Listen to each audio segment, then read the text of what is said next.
Welcome, adventurers and misfits, to a tale as wild as a pack of wolves, as fiery as a dragon's breath, and as unpredictable as a deck of many things. I'm your storyteller, and we've got a party of heroes that's bound to keep you on the edge of your seat. First up, we've got the one, the only, Bitch Slap, the half-orc barbarian who's been raised by wolves and is played by the fearless Katie. She's got a love for nature and a penchant for collecting the most unusual pets you've ever seen. Don't let her rough exterior fool you. She's got a heart as wild as the beasts she calls family. Now enter Jacob as Balar, the Circle of the Moon human druid, also raised by wolves, but a completely different pack, mind you. He's a shape-shifting wonder who's made some rather interesting pacts with ancient entities. Druid by day and a warlock by night. He's a magical enigma that keeps the group guessing. Meet Aram, the unofficial dad of the group, portrayed by Mike. A Remilion Cianode, or Aram for short, is a high elf sorcerer with golden draconic roots. He's got a fiery passion for magic and an even stronger desire to stay alive in this chaotic world. With spells and charisma to spare, he's the spark that keeps the party blazing. But wait, there's more! Cal is playing the ever-charming Genevieve, everyone's favorite half-elf rogue assassin, best friend to Bitslap, and master of memorable phrases such as, "It's not murder unless I say it is," and "It's not stealing if they're dead." Genevieve is a whirlwind of intrigue and danger. Next in our motley crew is Bear, playing Lobolo Tealstring, a half-elf bard of a non-sexual nature who can turn any situation into a delightful tune. Whether he's transforming wounded allies into mighty beasts or making music out of the direst of circumstances, Lobolo knows how to keep the party dancing. Now, and last but not least, we have Pam playing Nina, a tiefling fighter on a quest to find her long-lost cousin Sylvia. Armed with the enigmatic crystal blade of the aboleth, her body now glistens with a thin coat of mucus, and she's even sprouted tentacles from time to time that even Senpai would notice. Nina is a crossbow expert with a mysterious past and a destiny yet to unfold. So, my dear viewers, fasten your seatbelts and prepare for a roller coaster of a journey filled with unexpected twists, bizarre pets, and a sprinkle of tentacled intrigue. Welcome to our realm of chaos, camaraderie, and critical hits, where the only thing you can predict is the unpredictable.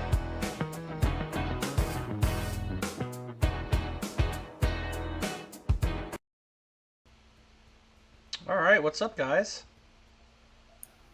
Hi. It's official. We're back into the mix here. So welcome, a little D&D time, Cases of Wednesday style. I hope you liked our little intro there. Thank you, Eric, for putting that together for all of us. Obviously, Cal is going to be out tonight, as it looks like, but we'll pick right up where we left off a few weeks ago before life happened and we had to take some time off. Okay. Mine's a little slow. You had to conform. Yeah, a little bit. So we left off a couple weeks ago. I was going to say last week, but a couple weeks ago we left off with Aram picking up the final parts of his clothing, his new clothing situation. I don't know, he got a new outfit together, a little shopping spree. Nina was left in the back of a wagon covered by a couple of empty sacks, all but mostly dead all day. On the east side of town, Bitslap and Zenabi were in the Bitslap's bedroom with a unconscious and bloodied halfling. Lobolo had just bartered a deal to have a jam session at the inn with a few drinks for the team each as his only real reward, minus any tips he might get and potential adventures he might pick up.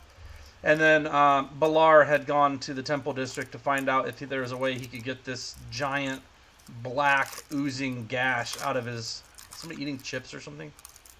Yeah. Okay. It's like, comp. I'm like, cool. But yeah, so he went to go there. So If you guys want to fight about it, who wants to go first? We got plenty of places. Everybody's in different places, so you guys can fight about it. Let me know who's going first. I'm fine with that. I'm busy entertaining, so I'll go last. Okay. I guess I'll go first. I was going to say mine's simple enough. Let me throw mine out there. I went back to the hotel inn. All right. On the way back to the hotel inn, you get robbed and someone steals all your clothes. We really want to try that? No, I don't. Okay. He's like, I'm rested. Are you sure that's what you want to do? I've been known to light things on fire. Fine. So, Jacob, you go to the Temple of Prego, as I told you last 100 weeks ago when we were playing. Many armor-wearing, shield-bearing, and mace-wielding clerics wandering the grounds. They all look more, like I said, more like a fighting team than a god of healing and life. That being said, you approach. You had approached, and they brought you, to an area, and then you're waiting to meet the High Father, the only person that could potentially do anything to help you with your grievous wound. Thank you for popping by, Greenie. Appreciate that shit. But you wait for about an hour before anyone even is able to come and see you. But eventually, a 6'5" or 6 tall, huge, hulking human wearing like half plate mail with no helmet. He has a pair of maces on his back. A hammer on one and a mace on the other, just crisscrossed across the back, a hammer and a mace. He comes kind of strolling out with a pair of scribes next to him, one jotting fiercely in like a notebook. The other one carrying a couple of backpacks, one on over each shoulder, and failing to keep pace, but trying to keep pace with this giant of a human that approaches you. He eventually stops before you, and he's a pretty handsome fellow when you can finally see up above in the clouds when you see his face.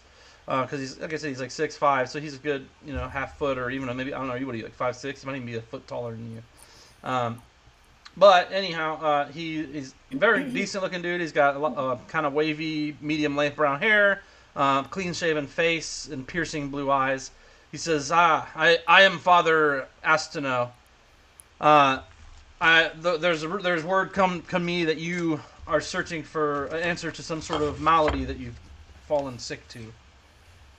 Yeah, and for the sake of brevity and time, I will retell the story of Georgie and show him the wound on my gut that's still festering, and explain the course of treatment that I've pursued individually, and request that he helps with a more permanent fix to my problem. And to remind Dane, who has not played this campaign in 3 weeks, did you try Greater Restoration already? No. Okay. You tried Remove Curse, right? No. I have just been cutting open my abdomen and then using Cure Wounds to seal it back up. So you've been on the repeat self-harm plan. It's just a little pain. Just a little pain, no problem. Infection, Reminds me that I'm still alive and not about to strike another bargain. With another level of warlock to come. I couldn't cast Greater Restoration anyways. Okay. That's Well, he level doesn't 5, know. He's just trying to get. Dane being me, is trying to get an understanding of what all we did already try to fix it. Because I was telling Dane that I can't cast that spell. Okay, and then what did Mike cast on it? Didn't you guys do like Remove Curse or something, or? No, I didn't cast anything on him. Okay. I so mean, I can give him a firebolt if he really wants, but it ain't gonna help him much. No, I did fill everybody in on what was going on the cart ride. I thought I did. Or no, it was just Zenevie, because Zenevie caught sight of him at one point and was starting to freak out, and I was like, no. It's okay. I'll explain later. Let me handle it. During this whole interaction, the scribe continues to write the whole time, and the one holding the knapsack stands stock still. Eventually, you would call him Father Astinau. He says, "Well, come with me. Let us go and take a look at this in a private chapel." As here is not the place to be opening wounds and spilling blood. Okay. And you follow him back through the main part of the church that is pretty Catholic type like church with pews and high ceilings and stained glass and depictions in the glass and things like that. But he takes you through behind the main altar. There's a hallway. He goes down that and he takes a left and then a right. He goes straight for a bit and then turns right into a 15 by 15 room with a couch and like a small 2-person table. It's a 2-person size table, but there's 3 chairs at it, and then there's a small bookshelf in the other corner. And you go in and he has, please have a seat, and the scribes kind of move out to the corner of the room and kind of get out of the way, and you're able to sit at the table. And he says, this might hurt. He says, actually, if you could go here to the couch. So he leads you over to the couch and lays you down on the couch, and he says you're going to want to remove this armor and whatnot you have on, if you're wearing any. I don't know if you are out of character, so. I'm not going to take it off, but I'll undo the side strap so I can pull it farther over for them. Okay. And he looks at it. He kind of tisks and talks to himself. If you want to hear what he says to himself, just roll a high enough perception to hear him say it under his breath.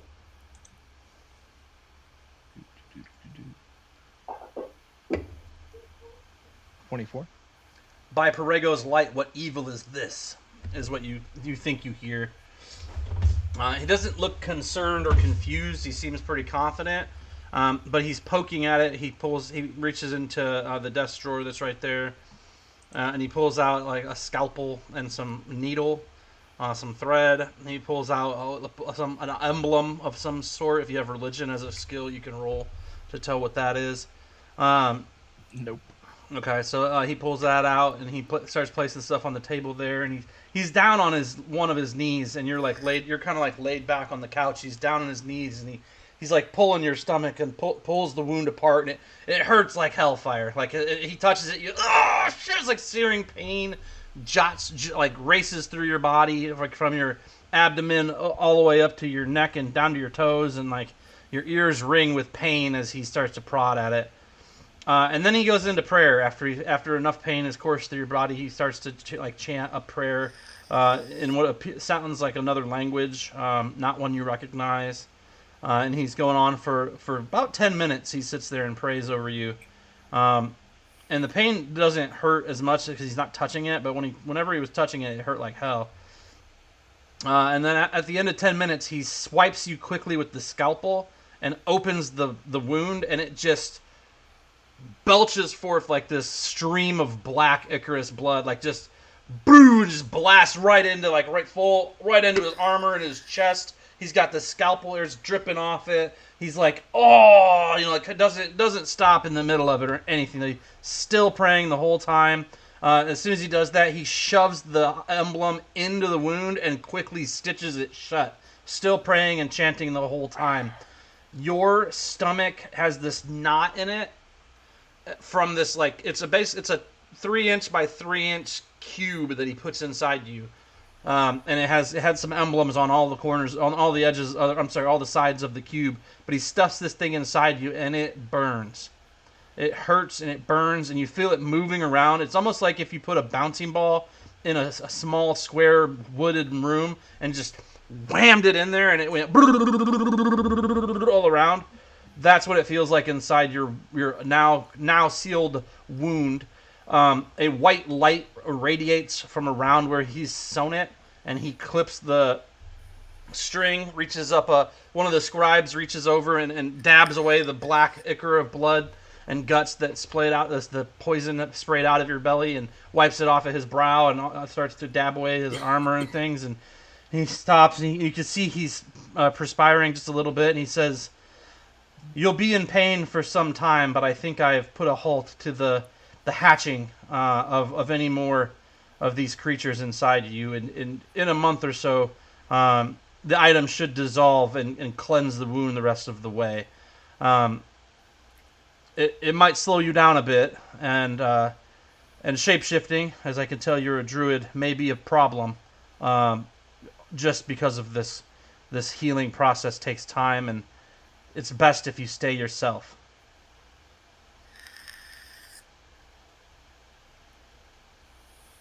my lack of intelligence questions that logic, since part of being able to shift is things go shifty with me.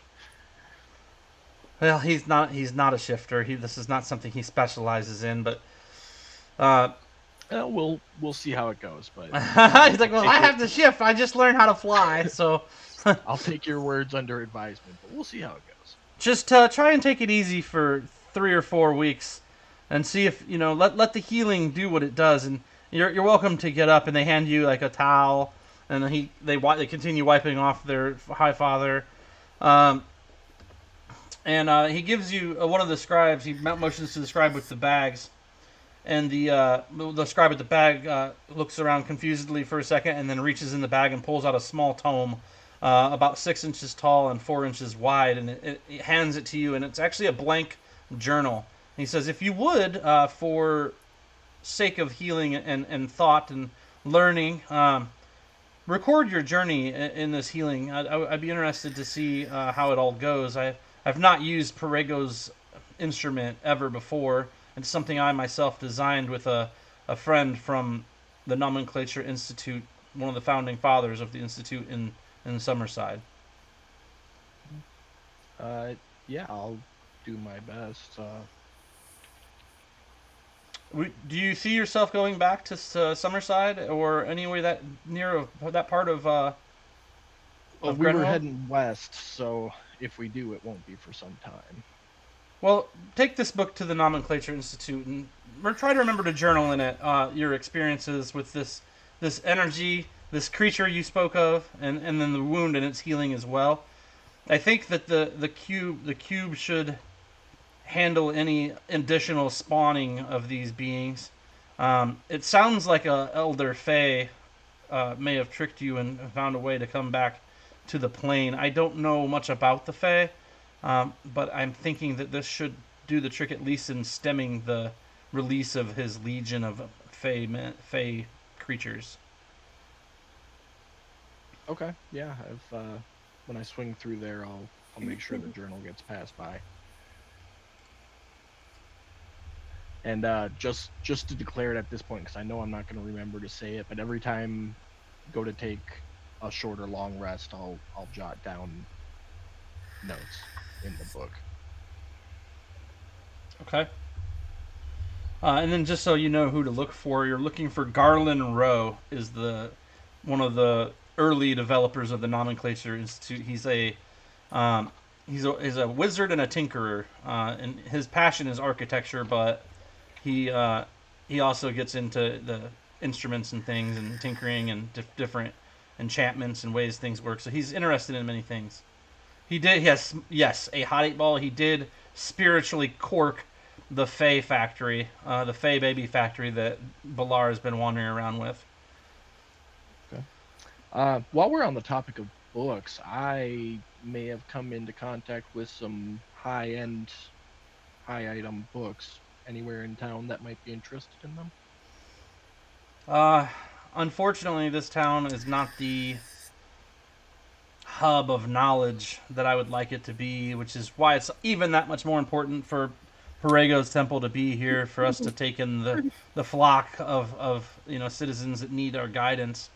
The Nomenclature Institute would probably be your best bet. That is a hub of learning. This town, I don't know if you know much about Jubilee, is the city of music and revelry. There's much more, I don't know, I guess partying would be the thing to say, going on here than learning. And it's unfortunate, but nevertheless, I think without the Church of Perego here to heal the many, this town would greatly suffer under the watchful eye of any other. Cool. Any donations to the church are greatly appreciated, though not required for the healing As he services. starts saying that, I reach in to grab the little coin purse I had prepared and hand him a coin purse of 100 gold. The scribe quickly reaches over and takes it and kind of backs away quickly, and the guy says, I don't really like to be handed things. And he, surprisingly, in that moment, looks just like Robert Downey Jr., except for his bright blue eyes and stuff. But I'm just kidding. Anyway, so that it sounds like you think it's corked. It is constantly hurting, though. It's the that thing is pinging around in there. You feel it moving. It doesn't have a direct negative effect on you at this time. Just when you decide to change into something, let me know, and we'll talk it through. Well, I familiar with herbs, so maybe bitch slap will I'll talk to bitch slap later. Maybe you should take a walk and go looking for some painkillers with me. Okay. Cool. Who would like to go next after Jacob tells me where he's heading? Working my way back to the inn. Working my way back to you. Or no, now. I'm gonna go to the stables to check on the because we took a rest after we got there, right? Yes. Yeah, so I'm gonna go to the stables to check on Nina's body and then head back to the inn. Okay, perfect. I can go next. All right, cool. Nina, you wake up covered in a couple of burlap sacks, and your body feels, as it did before you passed, kind of slimy, as there's still a film of mucus that covers your entire body, every single inch. The biggest difference you notice is that your body is also now stitched together by that mucus. There are cracks and crevices and gouges that have been where your intestines and innards were ripped out, your body parts came to pieces, and now the mucus is essentially holding you together as you were ripped apart by zombies and ghouls. So it's not a hard stitch. It's literally like you could poke your finger into one of the places where your body was torn asunder, and you could feel your bone if you really wanted to. Like you could reach into the mucus to do that. And it hurts to do so, but like you're like kind of impressed with how you're not sure. And when you first go to get up, in fact, like you sit up too fast and your head actually falls off your back, of your neck, and falls and hits the cart, and then the mucus kind of pulls it back up and gets it back on your head, and it's kind of like, oh. You're kind of getting used to this now. It's not normal for you. As you try to move, it's kind of different because your body wants to like stay in one piece in your mind, but the mucus is mucus and not necessarily super strong all the time. So after a little bit of trying to get up and occasionally stumbling and falling, you manage to stand at the edge of the cart, and then as you turn around, there's a stable hand there with his jaw on the ground, and like your arm falls and hits the ground as he's staring at you, and then it just kind of starts going and like wiggle your fingers a little bit, and he just, holy shit, a demon! And then he fucking turns around and just runs the other direction, and he just rounds the corner before you even get a chance to do anything. Like, you were surprised by his presence, he was surprised by the headless, once again headed demon lady with the arm that fell off and then picked itself back up off the ground and reconnected itself, and he ran, a demon, oh my god, demon! And he's like running, and you hear something crash, like, and the people yelling and screaming, and a child starts crying, dogs start barking, there's chickens that run past, like, and this is all just out the barn door of the stable. Like, you just see the chicken running past, the dog chasing it, and there's the side entrance that he wasn't in, and then there's the front entrance he just left out. But you're welcome to just chill right there. It's a slinky neck, that's true, slinky neck. It's perfect for Halloween. So kinky. So Yeah, kinky? I'm just gonna stay there for like a moment. She kind of, she's strong, but she kind of has to get familiarized with her little triller self. Yeah, it's definitely different. You realize eventually that you have a bit of control. If you think it kind of takes form. So if you like start to have your arm drop, you're like, no. And you think to yourself, it kind of like, okay, I'm coming back. And it like moves back where it goes. So you're relatively certain that if you just concentrate a little bit, you can actually possibly even stretch out farther than you could. Like, you could throw your hand with a weapon in it, like maybe 10 or 15 feet, and then summon it back to you. Same with your head and one of your legs. One of your arms is in 3 pieces, one's in 2 pieces. One of your legs was whole, the other leg was not. So 2 pieces in the leg, and your neck was ripped off. And then your chest cavity was completely opened up and everything was ripped out. But you're not sure if there's anything in there. But you could technically open your chest back up. And I don't know if you want to put stuff in there or if you have anything in there. And you tell me if you decide to open your chest up and look inside. But it is definitely possible. And everything smells delicious. Like that chicken, that live chicken that ran past, smelled really good. The dog, I mean, even the dog, it might taste all right on toast. You're kind of hungry, ravenous even. Can I check what I have if I have anything inside of my face? Yeah, absolutely. If you want to rip your chest cavity open and look inside, that's 100% fine.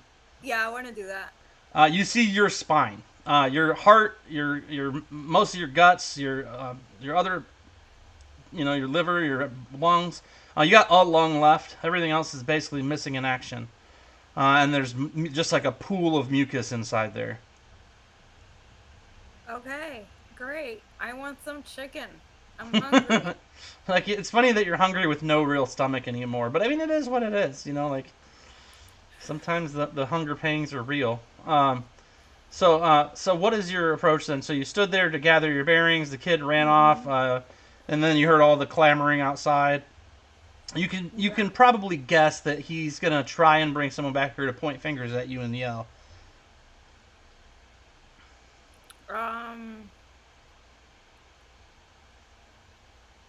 Where's the inn? I can't see it. Oh, so this city is super confusing because there's so many smaller streets, big streets, and twisty streets. The only thing you can see if you were to leave the barn is going to be the main tower of the Capitol building. That's the only thing that pokes above the general populace of the city, the general houses and towers and things like that's the main thing you can see from most of the city. But the streets are not straight. They are not parallel. They are not perpendicular. They are swervy-dervy, beautiful Jubilee girl. Yeah, so I'm going to just kind of walking towards the Capitol building, but I'm doing it so in the way that I'm kind of getting used to my new body. So very slow, very not traumatized of what just happened, but kind of very conscious of my surroundings and just kind of getting more familiarized with myself. So you go out the side door then, not the front where the kid Yes, was? Okay, you the cut out the side. side door. Roll a perception check.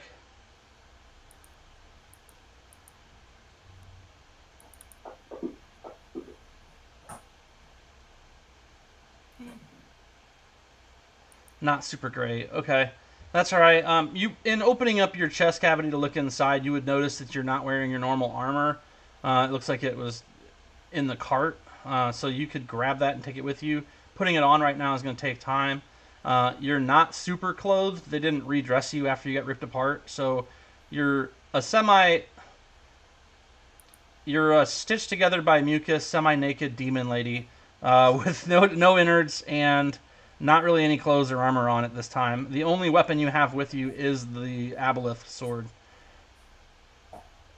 Great, I don't look scary at all. Okay. No, not even a little bit. Literally, sometimes your neck slides a little to the side, and you have to remember, you walk and it's like do do do do. Okay. Do do. Sounds like fun. Do I have 80 clothes anywhere? There's a burlap sack right there that you could put on as some type of You could either wrap it on or you could poke a hole in it and pull it over your head and pop your arms out. I'm just gonna wrap it like a towel. Okay, so you wrap the burlap sack around you like a towel. I love this. So your burlap sack demon lady wandering around mucus covered. It's a good time. But yeah, you exit the building and just start walking oblivious to the carnage around and behind you as the kid boils in there. And then you do hear just because it's too loud not to hear, even with a 10. You hear, "You lying little sack of shit! I told you to buck out the stables, not make up stories about dead demon ladies with their heads all off the blah blah blah." And then as you're walking away, you're thinking to yourself however you're thinking, and you continue on and start heading towards the Capitol building. Fun. And and you'll notice too. This town is think Aladdin town, like an Arabian Nights type. It's got those the tall towers with the cones on the top. It's got a lot of those around. It's got a lot of open air street vendors and people in the market. Bread for sale. A nice dress for a nice. Excuse me, lady, or somebody. You there behind the demon. They people initially think they're going to talk to you, and then they see you, and they're like, "Yeah, you don't have any money. You don't have any. You have nothing to offer. You're also kind of scary and covered in a strange glaze with all the things happening. A religious tampon. Oh, good lord." For the spiritually quirked it's a religious tampon. That's hilarious. That was Yeah, about my Now, butt. now the question is, did they have to push it in or hammer it in with a rubber mallet? That's all I need. For Jacob. No, he just pushed it in. That's why. Yeah, he cut it open and got sprayed, and then pushed it in. And then But I didn't stitched push up. back, so Right. No pushback allowed. But yeah, Nina. So you're stumbling along, and the sword is just right there with you. Right. It's literally not even in a scabbard of any kind. It's just the mucus is holding it to your side. Okay. That's a pretty good time. Good times. Yeah. And so you start heading towards the Capitol building. You'll see lots of people. It's mid morning by the time you've woken up at this point, and there are a lot of people on the streets. You see a palanquin. A palanquin is like a litter that people are carried on that has sides, a roof to it, and like curtains around it, and people carry it on like a stretcher kind of, except for up. So you see a bunch of those with higher end people on those getting carried by servants or whomever.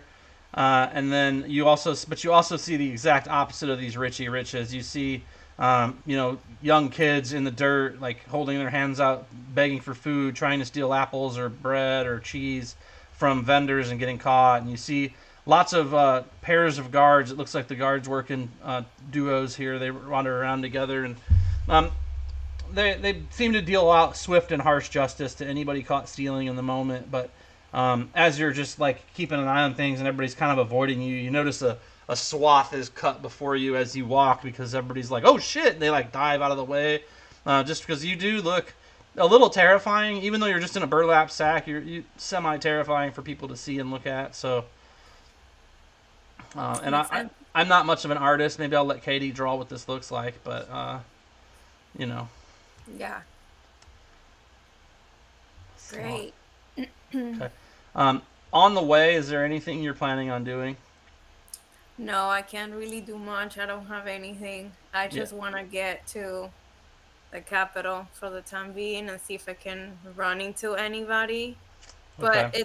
I'm more focused on trying to get familiarized a little bit with the way that I look now and trying to get familiarized with people looking at me weird and not taking it in Okay. an angry way. Not, Sure.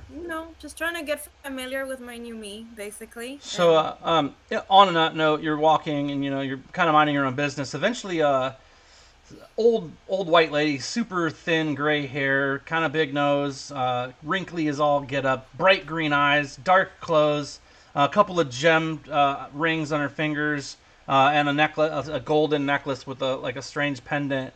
She says, "You look like you could use a friend," and she says it to you like right as you're about to pass her. "Perhaps Velma could be the friend you seek." I just look at her and She smiles and she's got like gaps in her teeth, and they're not rotted out or anything. They're just kind of gnarly. Like they're the teeth look like they're okay, but they're not like blacked out or anything. But they're just kind of crooked and gnarly and like spaced out weird. And she smiles like like whatever, and she says, "Velma could be your friend, child. Perhaps you need a friend in this city. A new city to you, is it not?" no, I don't need any friends right now. I'm not smiling. I'm just kind of serious, kind of not giving her that friendly vibe and just ignoring her, kind of just walking away from her. A warrior such as you should not shake your head at friends when offered in peace. She calls after you as you continue on. Velma remembers. Velma does not forget. I just turn my head and give her just like a blank look to kind of memorize her face and just keep walking. Okay. Cool. Velma won't forget that. You didn't want to be your friend.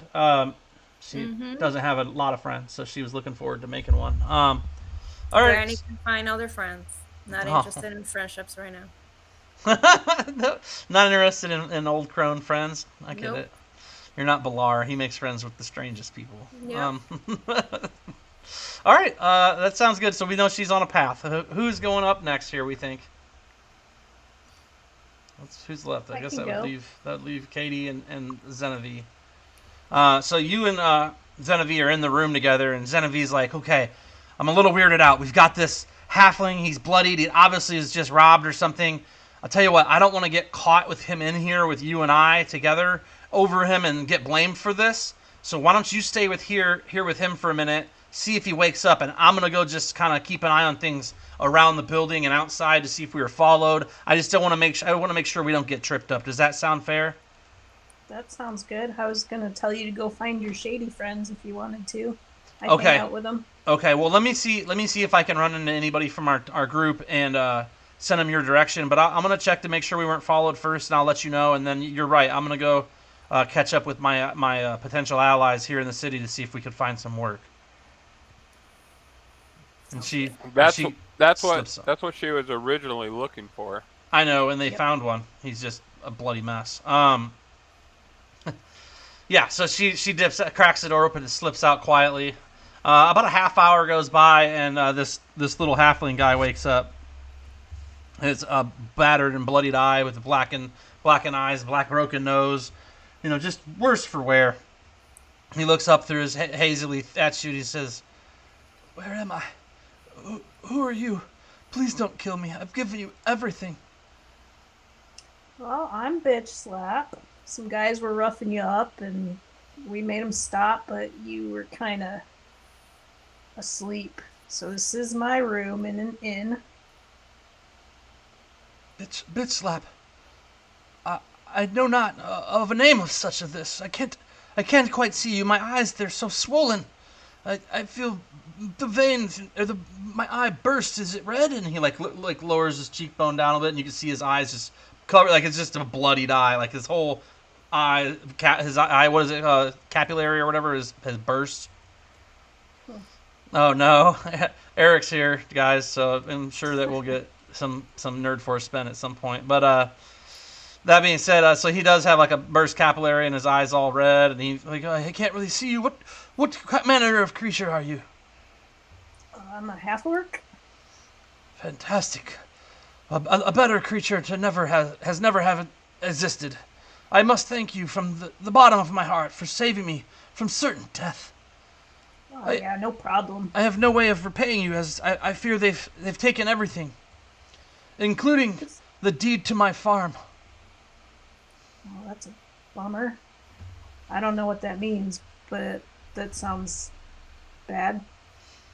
Well, I finally had paid the city back for all of the. I'd taken a loan and been bequeathed land to raise sheep on and to grow crop, and well, I was here to collect it. I went into the magistrates and in the Capitol building, and on the way out of the Capitol building, I thought I'd come back to rest at the inn before I made the 2-day journey back home to my farm and my family. And these teenagers jumped me. I think they seemed like they were teenagers. They jumped me and they took everything from me, including the case with my land deed in it.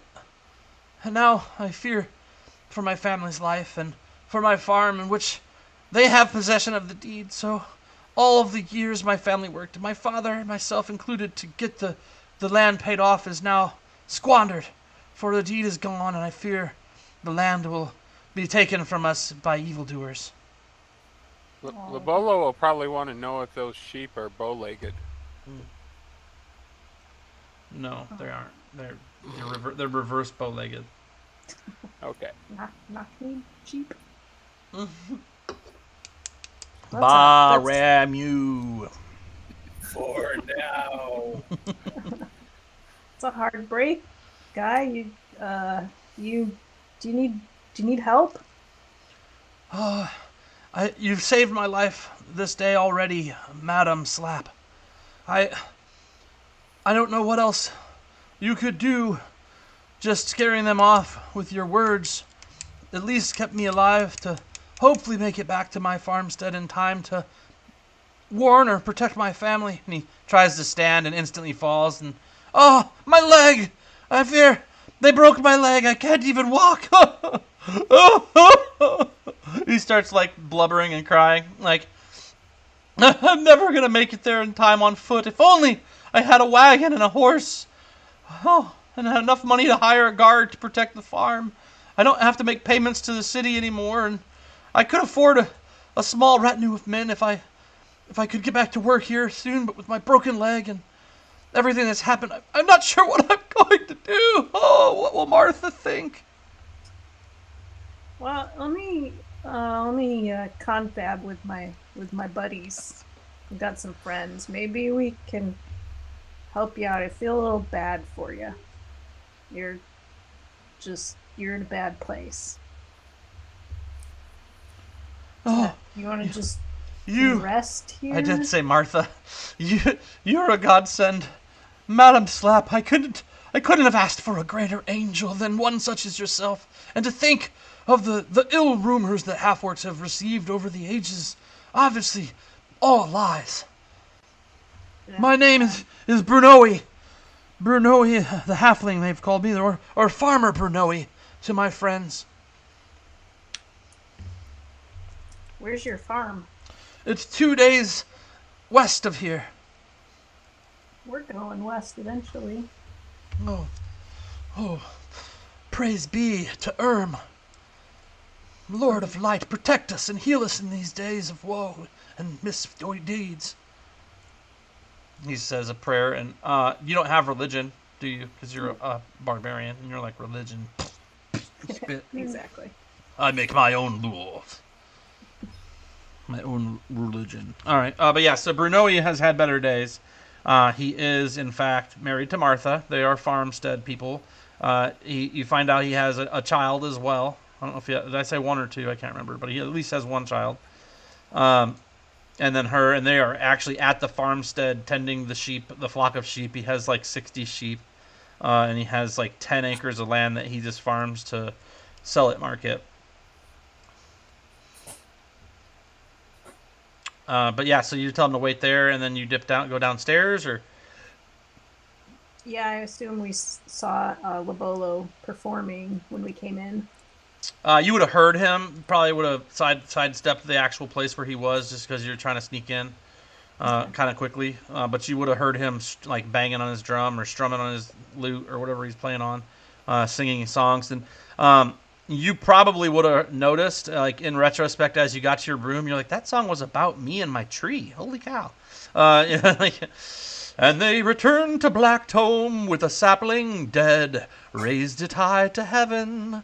A mighty tree was met. I don't know, met. I don't know. I made that up right now, so it was not good, but it was what it was. Lavolo did it better. I'll just put it out there. Like Lavolo scored that one. He did a much better job. His scoring and his rap skills are far surpassing mine probably. Oh, is that it? 29? Yeah, I'd say you beat mine. So I'll let you come up with that. Use ChatGPT real quick and come up with the song of Blacktome Keep and Bitch Slaps Mighty Sapling once dead now whole, etc. A mighty oak now stands or something. I don't know. It could be. He can say whatever he wants. Nobody will believe it anyway. Fucking bards. All right, but yeah. So then you go downstairs and Lobolo is playing over there. And I think that actually brings us to Lobolo and Aram. Aram, you'll wander in as Bitslap wanders up to Lobolo.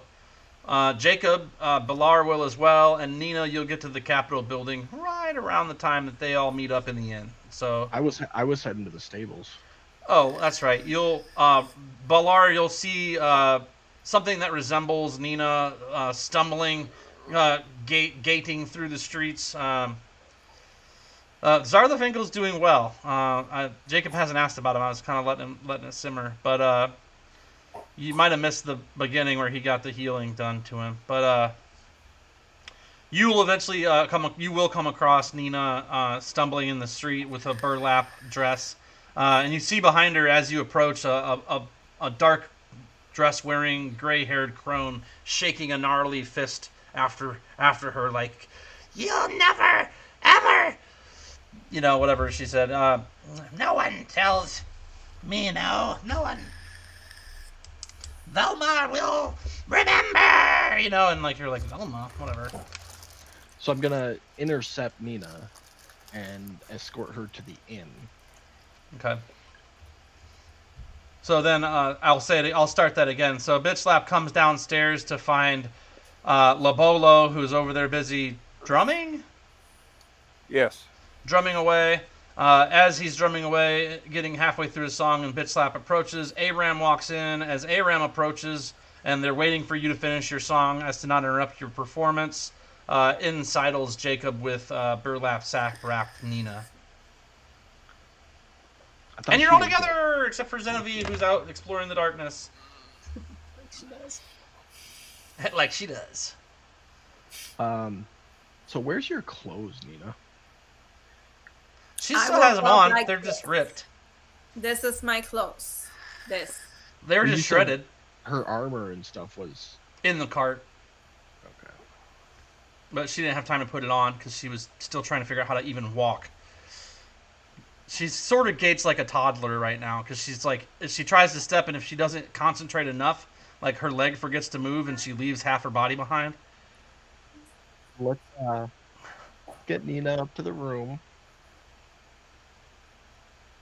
She looks tired. Trying to So Lobolo, Bitch Slap, and Aram, you'll see Jacob or Balar enter with Nina kind of hand on her back, like, let's go this way. And they start to kind of go, try to get her to go up the stairs, which is in itself a sight to see because she's like, all right, a step, I can do While this. he's trying to like touch me, I'm like, don't touch my back. I might just fall face down and eat my ass on the floor. Just don't touch me too much.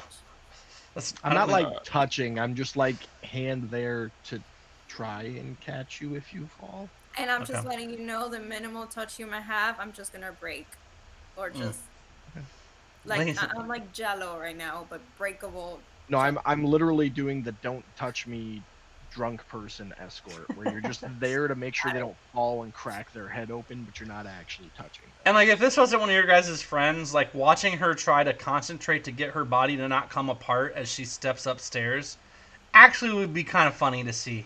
Because she'd be Is like she doing the weird tongue thing where she's like, yeah, like it's a little bit of that, and like she'll one step she'll like start to step up and her will start to come apart, and she'll like shit, and then step, like it's just like figuring it out. And then she'll like look down and her head will start to slide. And she's like, fuck, I got this. Like Aram will look Nina up and down, and then look at Balar and go, "What kind of tomfoolery have you been up to?" I found her like this. Some old lady was yelling at her. Like I just figured maybe not have somebody who was dead 10 minutes ago walking around the town square. It's got dark magic written all over it. You're trying to tell me you had nothing to do with this? What kind of magic spell to use? So we need to have a talk about the whole dark magic wandering around town thing, Aram. Let's help me get her upstairs. Don't touch her, but help me get her upstairs and let's have a conversation. Because you know more about mystical shit than I do. I just eat a couple berries and the wind brings me more. The wind brings me more. I mean, unless we're trying to, I don't know, cook her together, I'm not going to be able to be much help there, bud. We'll talk. Let's just get her out of here for now, because I'd rather not have all these drying eyes. We need to go get her stuff before somebody steals it, though. Am I hearing all of this conversation between Valar and Aaron? I mean, if they're talking out loud, you're hearing it, sister. Because I just heard cooking, so I'm gonna try to like turn my face, but I can't because my neck is like drifting apart, and I like lift my hands. Oh no, you can. Your head just spins 360 instead of actually turns. I'm just kind of like a weird thing, like, and then kind of my arms are kind of weird. I'm just like, fuck it, I just give up, and then I kind of try to just keep walking. That's great. Eventually, you guys get her up to the room, and you guys are able to discuss more. Labolo, are you just going to continue playing? As I'm sitting there singing to Aram's part of the song, you want a guy that sets fire? We got a guy that sets fire. And then I see Nina walk in, and it kind of like everything that's happened to her in like mid-song, I'm like, but I gather my constitution back together and keep singing. Yeah, kind of get lost in the song, but goes into a hardcore drum solo, like to like make up the fucking difference. Right, Right? So once I finish the song, then I go ahead and catch up with everybody. Then, so Okay, so we're all piled into Bitch Slap in Zenevieve's room, where Farmer Brunoy is in there. Oh, hey guys. First person I that was goes. gonna tell you about this. Yeah, when I walk in, I'm gonna see the halfling and look at Bitch Slap and look at the halfling and look at Bitch Slap and go, did he deserve it? I didn't do it. I made a friend. Finally. You know what? Whatever Bitch Slap wants to do behind closed doors with her boy toys is up to her. I'm going to my room. I mean, No. Walk away. I'm just going to Wait. turn around and start walking away. No, kind of side frustrating. remark to Aram. Aram, for real though, we do need to talk. Like, Yeah, but I ain't going to do That's- it while she's in here doing whatever she's doing to him. I kind I'm of not side doing say to anything. Aram. The guy should have went in with his armor on. Yeesh. Hey, I'm getting frustrated, so my fists go down on the table. Oh, make an intimidation check. right, a little bit. So what's the deal with that guy? Because we need to have a talk. And Brunoy needs help. He got beat up and somebody stole his farm paper. Yeah, that's a pretty good, that's it. I mean, you pretty much nailed it, so. Well, I'm gonna. He looks rough, so I'm gonna hit him with a level 2 cure wounds. I mean, Bitch Slap, we've done some questionable things, but roughing people up for their property? Here comes Dad again. Get your damn kids and get off my lawn. Well, you gotta understand, from Abraham's perspective, he's walked into a room where some guy's been beat up by a half-orc, and I'm not 100% sure whether it was consensual or not, and now she's telling me he was beat up for the deed to the farm. Nobody's actually explained to me that somebody else did it. I did. I said it. You weren't listening. Nobody listens to me. I mean, I am a little bit Except in shock because I'm Brunoy. sitting. Because I am a little bit He's in my shock friend. because I'm sitting here looking at Nina, who's falling apart by whatever black magic is holding her together. That does As I seem look like at a Pilar. problem. Yeah, and so I'm a little distracted, and then I can walk into this. Yeah, I got Bickering back and forth. I'm just telepathically humming to Labolo. Do do do do do. Fair enough. Well, Brunoy, If he can hear me back, I'm humming back in my head. No, just joking. oh God. I can't, but if you make the gesture, I start vibing with it. Fair enough. Brunoy, upon the level 2 cure wounds on him, Twisted has some good things to say about the magic being evil. He doesn't like the implication there. But Brunoy, upon healing up and his eyes not being completely sealed shut from being beaten to crap out of, finally takes in notice of the people in the room with him. And it sounds like that's not Aram, as Aram's like in the hall, like, I'm going to go to my room. And like, but it does sound like pretty much everybody else is in there. And the first thing he gets a glimpse of is definitely like Bitch Slap and Nina. So he sees a giant, like, badass barbarian half-orc who he probably is like, okay, half-orc, probably Bitch Slap. Got it. And then, on top of that, he sees Nina, who is a burlap-wrapped, mucus-stitched-together walking corpse of some sort with horns and, whatnot. So he definitely, like, initially was just sitting on the bed, like, kind of groaning and being in pain. He's, like, pretty quickly moved to the other side of the bed, like, against the wall. And he looks a little nervous, but he hasn't bolted. Like, he's not ran. He's very. I don't know what to do here. Madam Slap, is that you? I didn't get a good look at you before. Yep. I'm gonna plunk down on the bed next to him and smile real big at him. Oh my God, the fangs and all, huh? Yeah, but they have decoration, so they're pretty. That's true. They really do, the tusks.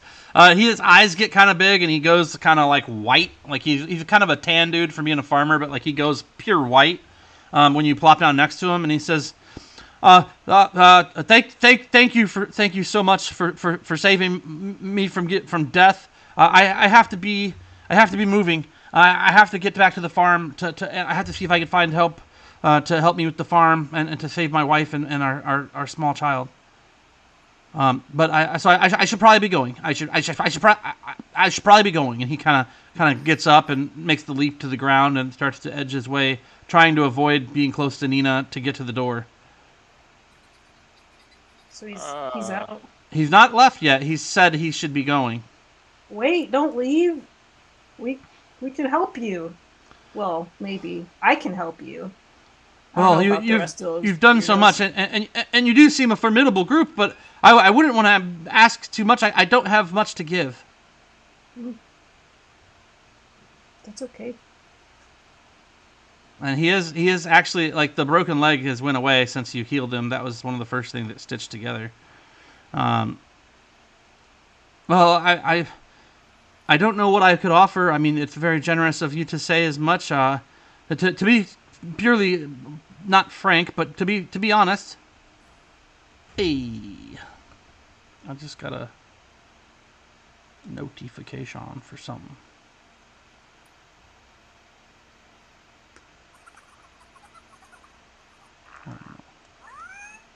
Yeah, I don't see what it was though. That's okay. So yeah, I just don't want to put you and your group out, and you seem formidable, but I mean, I don't have anything to offer, and I assume that a group of adventurers like yourselves probably, require some sort of payment, and although I could give you a few sheep, perhaps. You're my friend. Thank you for the Prime sub, brother. I appreciate that. It definitely helps. On that note, if you are watching and you would like to subscribe, you get a free one through Prime every month, and it's helpful. It keeps things alive and eventually get us to keep Sirenscape active. But yeah, I'm happy to have made your acquaintance and to be your friend. My farms is about a 2-day journey west of here. I'm gonna see if I can secure a ride, and I don't know. I mean, if you truly want to help, I wouldn't turn it down, but I just know there's not much I could do to repay you. Hey guys, when are we going west from here? I think we got the rooms for 3 nights, so 2 days from now. Is that too long to wait?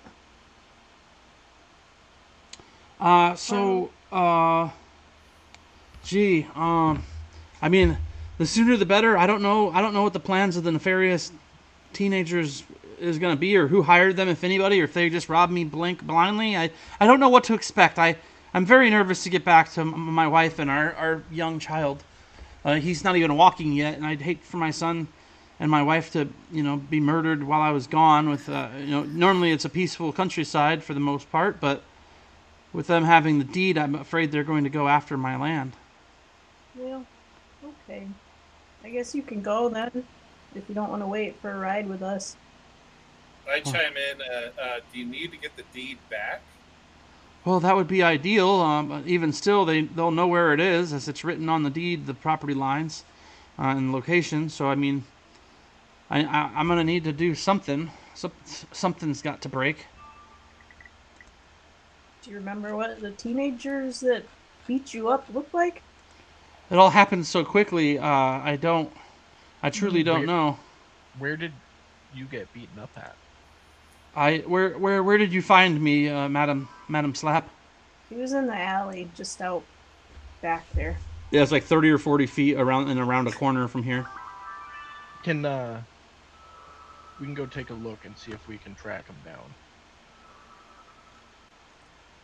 Okay. Unless you've got anything for us to go off of. I mean, go ahead. Out of character, do you remember how my little cup of spying on people works? Do I have to know who I'm looking for, or can I just visualize it? Or... So yeah, your scrying cup is going to work off of knowledge. So if you have intimate knowledge of an item, say you give like a shiny rock to a friend, you could find that rock and that friend because you know the rock. Or if you know the person, you could try and find the person as long as they're not being shielded from scrying. Or like a deed? Yeah, potentially, but he's not seen it or held it, or he doesn't know what it looks like necessarily. I thought he had it. Yeah, Brunoy did, but like Labolo hasn't. Yeah. Okay, I think with the chalice, I have to know what I'm looking for. I gotcha. Who I'm looking for. So. You guys are all kind of milling around, and Balar, you hear in your ear, and you smell peppermints.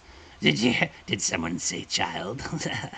I like childs, yes, and they're tasty on bread. I'm gonna ignore it.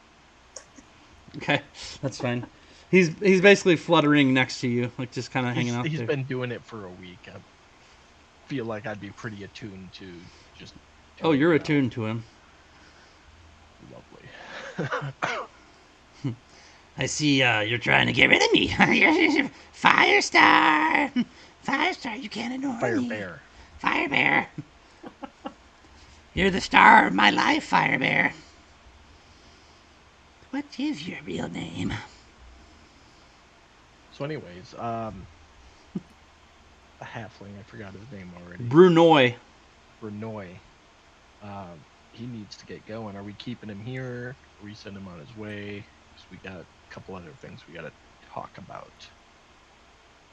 Well, I think it's best if I get back. I could tell you where it is, and I can tell you everything I know about my assailants. I know it was a group of young rogues, probably from the city, and they could very well be connected to the government office that issued my deed to me. As you know how most governments are corrupt, in my opinion. That's why I've had my farm outside of city limits, and why we've taken so long to pay it off and collect it is because we had to, they kept raising the taxes, and we kept making our time of getting it paid off take longer. So I actually came across some extra money when my father died. He left me an inheritance along with the farm, and I used that inheritance to pay off the remaining balance so we could get out from underneath the boot of the Jubilee capital.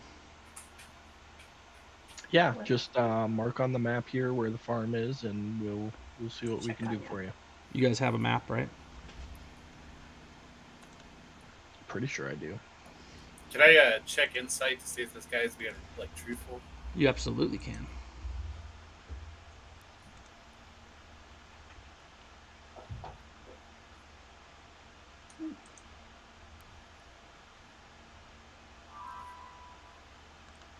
I actually don't have a map, but I'll have him draw me one. And with my Outlander feat, that should be more than enough. So the circle, the far left circle is where you guys are heading. The middle circle there, right by Buttermill Run, is where he says his farm is. Is in that valley right there next to the hills. Oh yeah, that's easy enough. It literally is on your guys' way. He just wishes he had a way to get there faster, like a horse or something to ride. If he had even any kind of money for food or anything, like it's a 2-day trek, he's gonna be near death by the time he reaches the door. What a day to lose all his money and possessions and deeds. And gosh, I'll give him 2 days worth of rations. Oh. Okay. How does give him what some natural money 20 do on checking if he's being honest or not? As far as he knows, everything he said, it seems true. Like he seems sincerely broken and just distraught and worried about his family. And he definitely was beaten. Like you came in here and he had been beaten. And the girls, or at least Bitchlap at least says that she found him getting in the middle of getting beaten. And he looks the part of a farmer. He's relatively okay dressed, but it looks like the kind of an older style of clothes. Like they're nicer hand-me-downs. From maybe his dad's wardrobe or something that he had to put on in order to come to the big city to get his deed. Who knows? But yeah, as far as you can tell with the 21, he is telling the truth. All right, I asked him if he's opposed, or ask him how far it is by a flight of bird to make it back to his farm. It's two days on foot, at a fast pace, hard pressed without stopping. So probably probably a day on horseback or in wagon, give or take. No, I'm asking about flying. I've never As the flown. That's beyond crow my flies. means. Oh, and you are a musician of sorts, it seems. Was that your drumming and song I heard below? Yes, yes. We don't get a lot of music at the farm. It's something I've always found dear, and usually, I've been to Jubilee about 15 years ago with my father, and the city was much more upbeat, and there's a lot less shenanigans going on with different, rogues and thievery and things. It was much more music in the streets and different, concerts and things breaking out and people dancing. It was just so much different 15 years ago, and I'm not sure what is happening these days to make this such a awful place to visit. I'm not sure I'll ever return. If I was to return, it would only be for the music such as what you've played in the bar below. Thank you. I appreciate that. Or if Glad you like the music.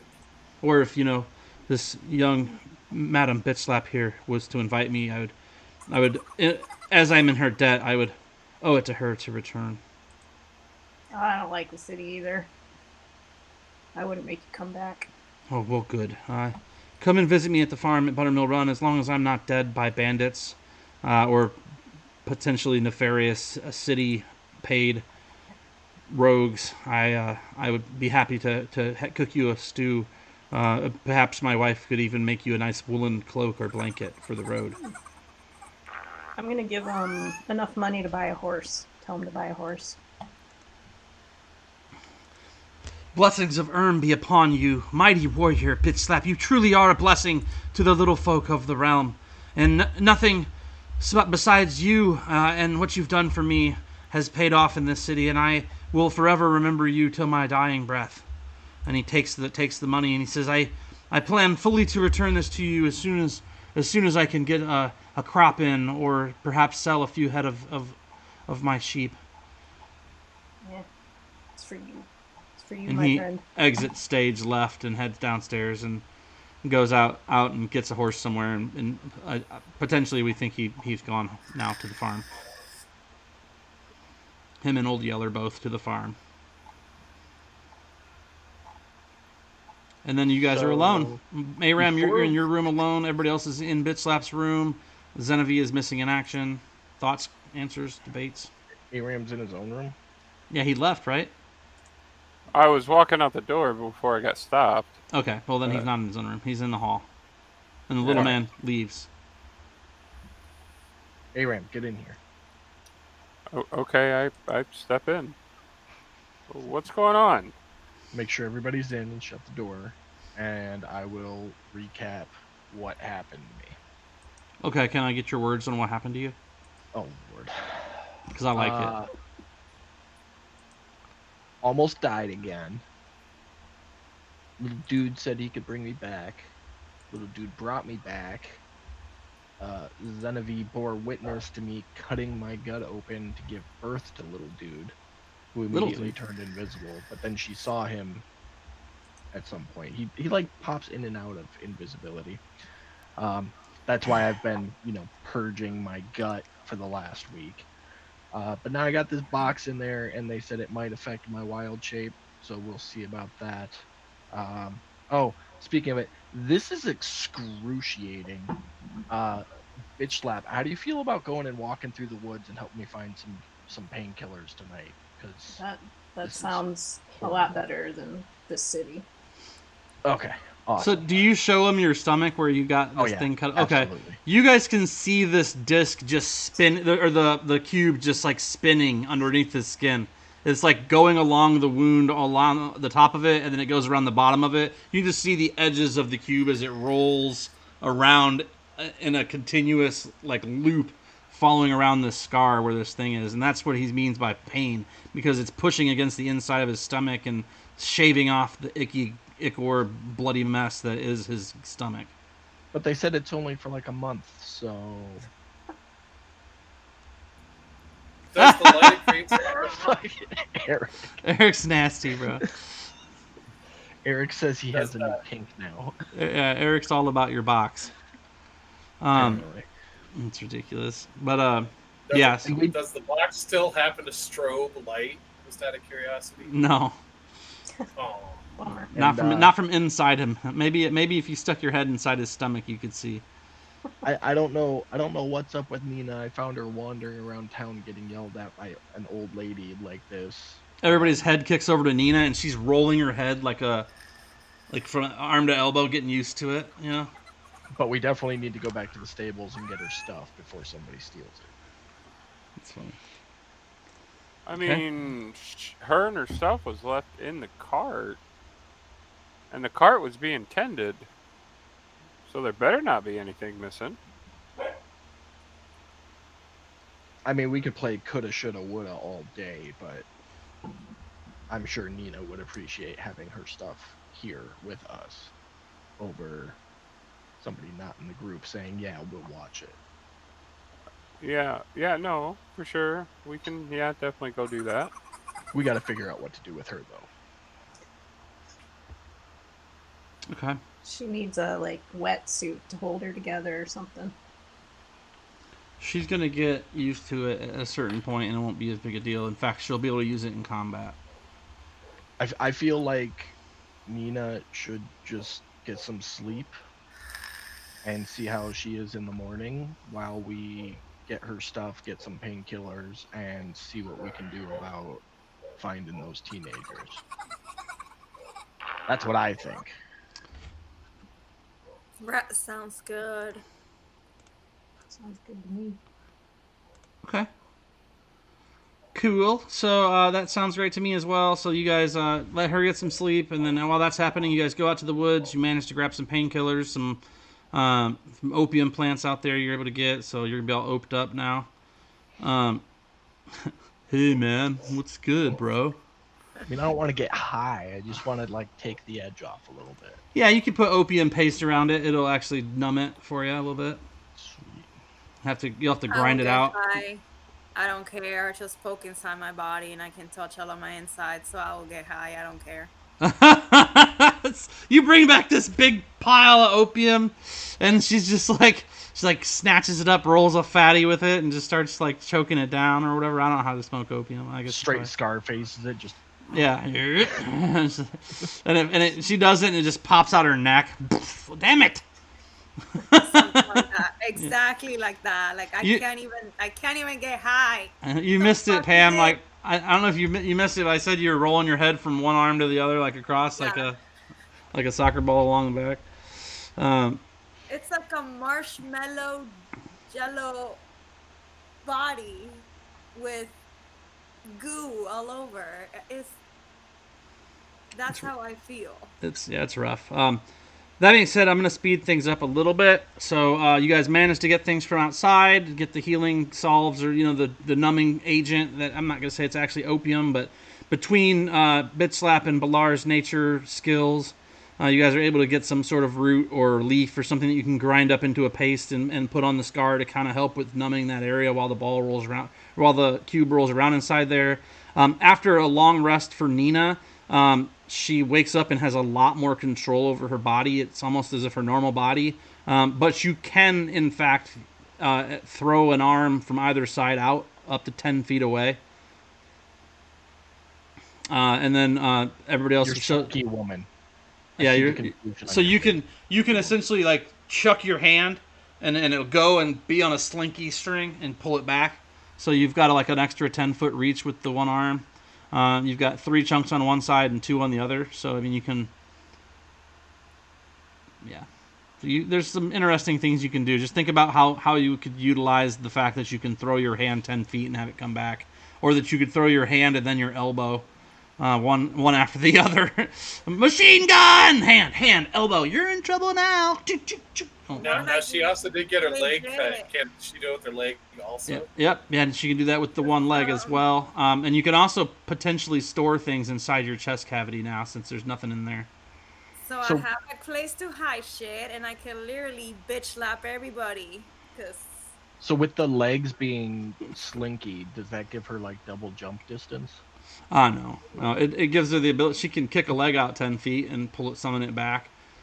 She could potentially throw her leg up and then try and summon her body to her leg, but she'd be at disadvantage. Built-in grappling hook. Kind of, yeah. Oh my A little God. bit. So yeah, so she's definitely a mess, but also kind of cool. The whole room smells like peppermint, but nobody sees. What's his name? Zarlafax or something? No, it's Georgie. I talked to Eric and said, tough shit, his name is Georgie. It's Georgie. Oh, okay. Occasionally in your sleep, all you hear is his All floats down here. uh, Carfax. Yes, it's Carfax. You can get the facts. But yeah, and then you guys can all reconvene, and there's no sign of Zenevie anywhere. No one had any luck so far finding the perpetrators.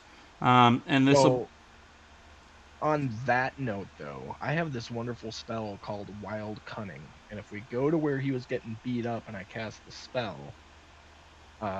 if there's any tracks on the ground, I know where they are, and I get advantage on tracking them with survival checks for an hour. I don't Through know the if that city? helps. Yep. As Interesting. long as there's tracks, I get advantage for an hour. What if there's 100 people's tracks in the area, though? Like, you know, because it's a city, so lots of footprints have gone through and over this area, and it's So been 8 the hours. verbiage is, if there's any tracks on the ground within range, you know where they are, and you make wisdom survival checks to follow these tracks with advantage for 1 hour or until you cast the spell again. Okay. So if there's tracks where he was getting beaten up, and those are the only tracks there, then I can follow those tracks at advantage for an hour. Okay.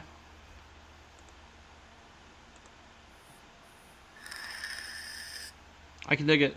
So before we all get too go ahead. before we all get too adventuring, I bring it up to the group that you guys might want to purchase health potions because I'm running low and I'm poor.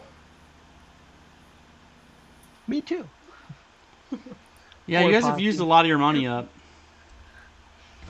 Yeah, I was gonna say I think that was already on my list. You bought some. You bought. I think you got two regular and a greater. Yeah. Because I think that was all he had, other than the like 300 or 300 gold potions. Right. Yeah. You couldn't do much else with that guy that you had come across. So you guys are back at the inn. It's the next morning. Everything you did, you got everything to the point where you've now collected Nina's things. Nina had a full 8 hours of actual sleep instead of just deadness.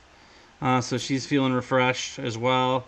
All of your spell slots will click back into play. I'm trying to think of what else matters for this for you guys, because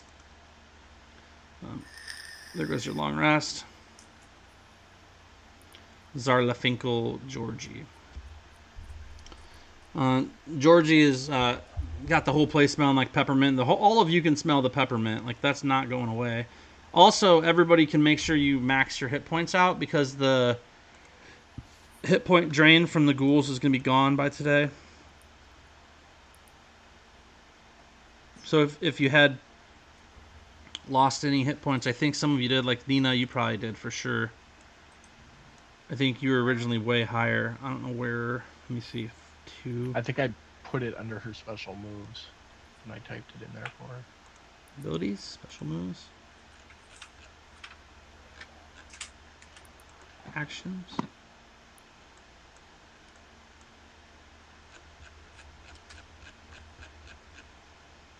Notes.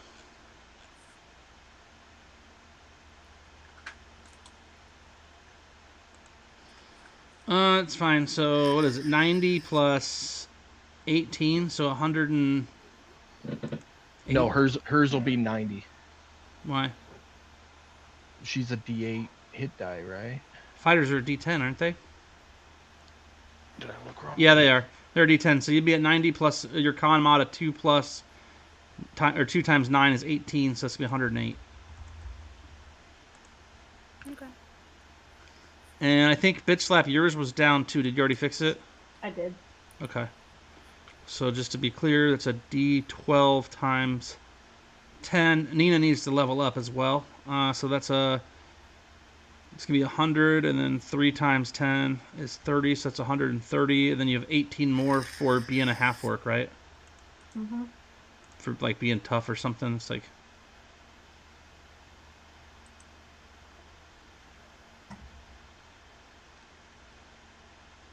relentless endurance, maybe. Nope, that's that. Why do you have more? What is it from? Your totem? I don't know. It was just there. I wrote it down like It, that. So it would have to be something under your traits or features, maybe feat, under in your abilities tab. Something should explain it. Totem Spirit Wolf. Menacing, savage attacks. I know she's got. I mean, because she gets 12. Oh, it's 12 times 10 is 120, plus then 3 times 10 is 30, so it's 150. That makes Is sense. there some sort of change to her stats if she's unarmored versus armored? Yes, but she's not armored, so it's how it's supposed to be, and that's just her armor class, which I believe is 17 because she's got the bracers of defense. It says 15, but as long as they're clicked on your sheet or on the combat tracker, you're good. Yep, they are. So you're good. Yep, I fixed it. It's fine. And really, everybody can just check. And then Nina, you need to level up. So did you? Yep, you did. Okay, cool. And that means you're going to be at 120. Because we just do max hit points because I use them. We use them all the fuck up. Okay, so you guys are in Jubilee. What other areas of business you want? I know you're talking about tracking the kids, so that's fine. But is there anything else you guys want to address before we start the tracking of the kids?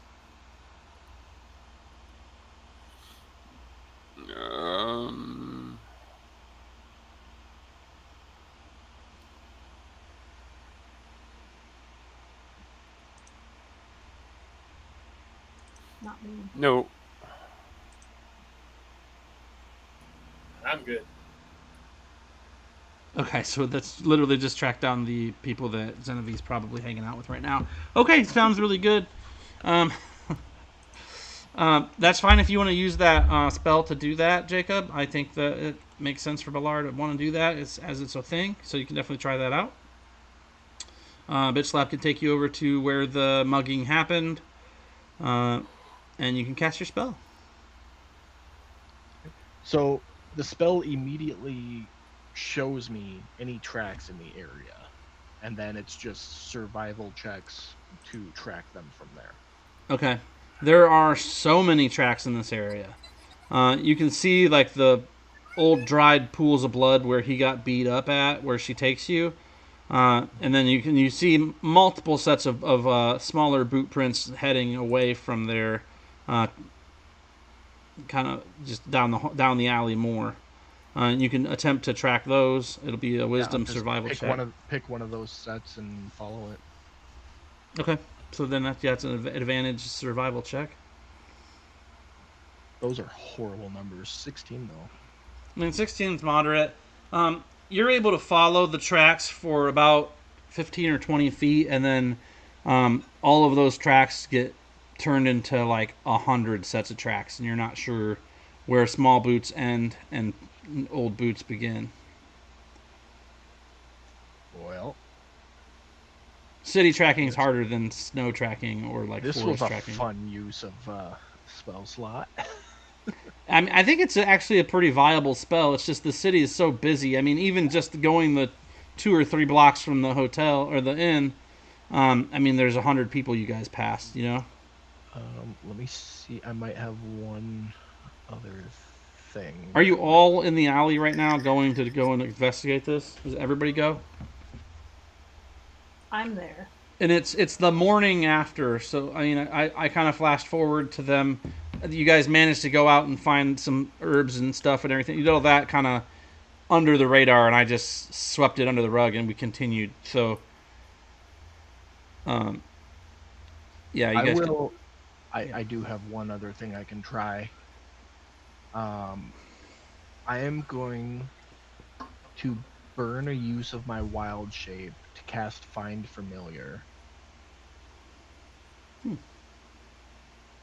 As something with really good tracking, scent-based tracking, and see if it can pick up a scent and follow it. So what do you have to have them pick a scent up of? Like, is there somebody like Brunoy's possession or something that you could have it smell? I mean, they were beating the shit out of somebody. I'm sure they were sweating. A day and a half ago. Okay, never mind then. No, I'm playing devil's advocate here. Like, I'm not saying it's not I hear possible. And there is blood there, so if they got blood on their clothes, he could smell that blood even though it's dried. It's still the blood. So I mean, it's not completely far fetched. I'm not trying to just shoot down what you're saying. I just want to make sure we talk through it. No, I think. I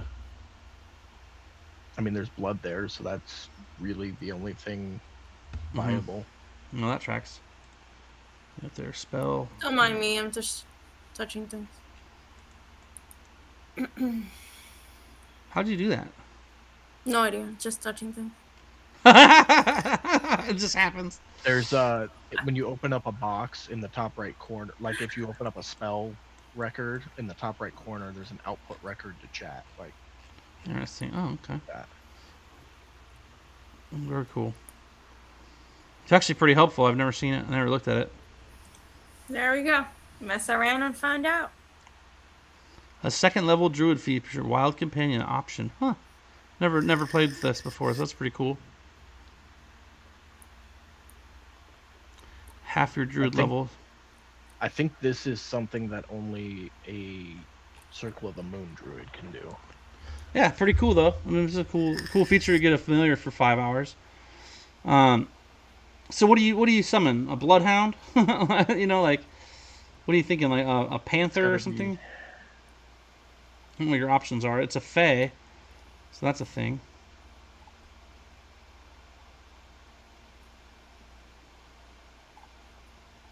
So it's 4 hours, not 5, because I'm only a level 8 druid. Okay, good to know. Thinking of, Bitch Slap did help the guy out, so if you're going by animal smell, shouldn't there be a side smell on Bitch Slap that smells like something that's not her? I mean, she carried him, I suppose. So I mean, it could smell her and see if the scent's on her, and then there's also the scent of the blood that's in the refuse of the gutter where he was beaten. I'm just gonna go with a cat, because they have advantage on perception checks that rely on smell, and that's what we're going off of. Okay. Very cool. So let's start with one of those. Let's do it, and let's see how that plays out. Hope for a high number. No, 16. We like that number. She seems to take to it. It's definitely a female cat. She seems to take to the smell. She kind of twists around your legs a minute. Then peppermint kind of fills the area, the scent of peppermint, as Zarla Finkel or Georgie lands on your shoulder and just kind of whispers in your ear, says, "Fire bear, this kitty can't smell anything. You can't ignore me forever." I'm going to push out at him mentally. Because I discovered last night while I was fiddling around that I developed a little bit of telekinesis. And I'm going to push him away. Alright, wisdom save. Is it a wisdom save for me, or is it a strength save for him? It's a wisdom save for you to power your will against his to push him away telepathically. Wisdom or you mean save. Like telekinetically? It's telekinetically. Oh, you have a telekinesis spell you're planning on using? Yeah. Well, it works just like Mage Hand, except the hand is invisible and it has a range of 60 feet. Yeah, so it's an actual spell you have, not an ability, or is it an ability? No, it's an actual spell. Okay, telekinesis, got it. It's a DC 17 strength check for him. Hey, thank you for that. Appreciate you. It's weird. It says my stuff doesn't show up. Like I get the noise come through, but it doesn't show on the stream like it's supposed to. So I'm gonna have to play with it. Let's see. 14. There, I rolled it again, so he failed. Oh, you rolled for him?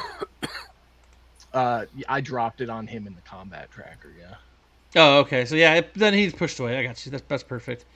Yeah, so you push him away. He kind of flows away. The peppermint smell goes away. The feline kitty kind of rubs her against you and starts to bound off down the alley. Zarla Finkel says, "Curse you, star bear! Bear, fire, fire, fire, bear. Fire, bear. Come on, bitch slap. We gotta follow him. All right.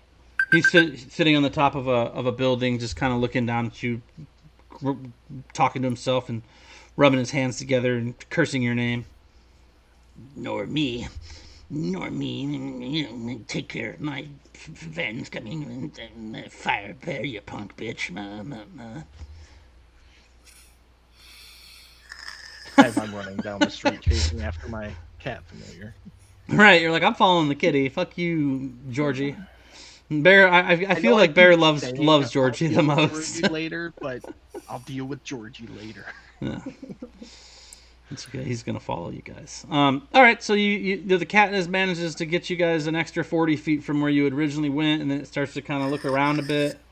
And I'll need another perception check from the kitty. The kitty.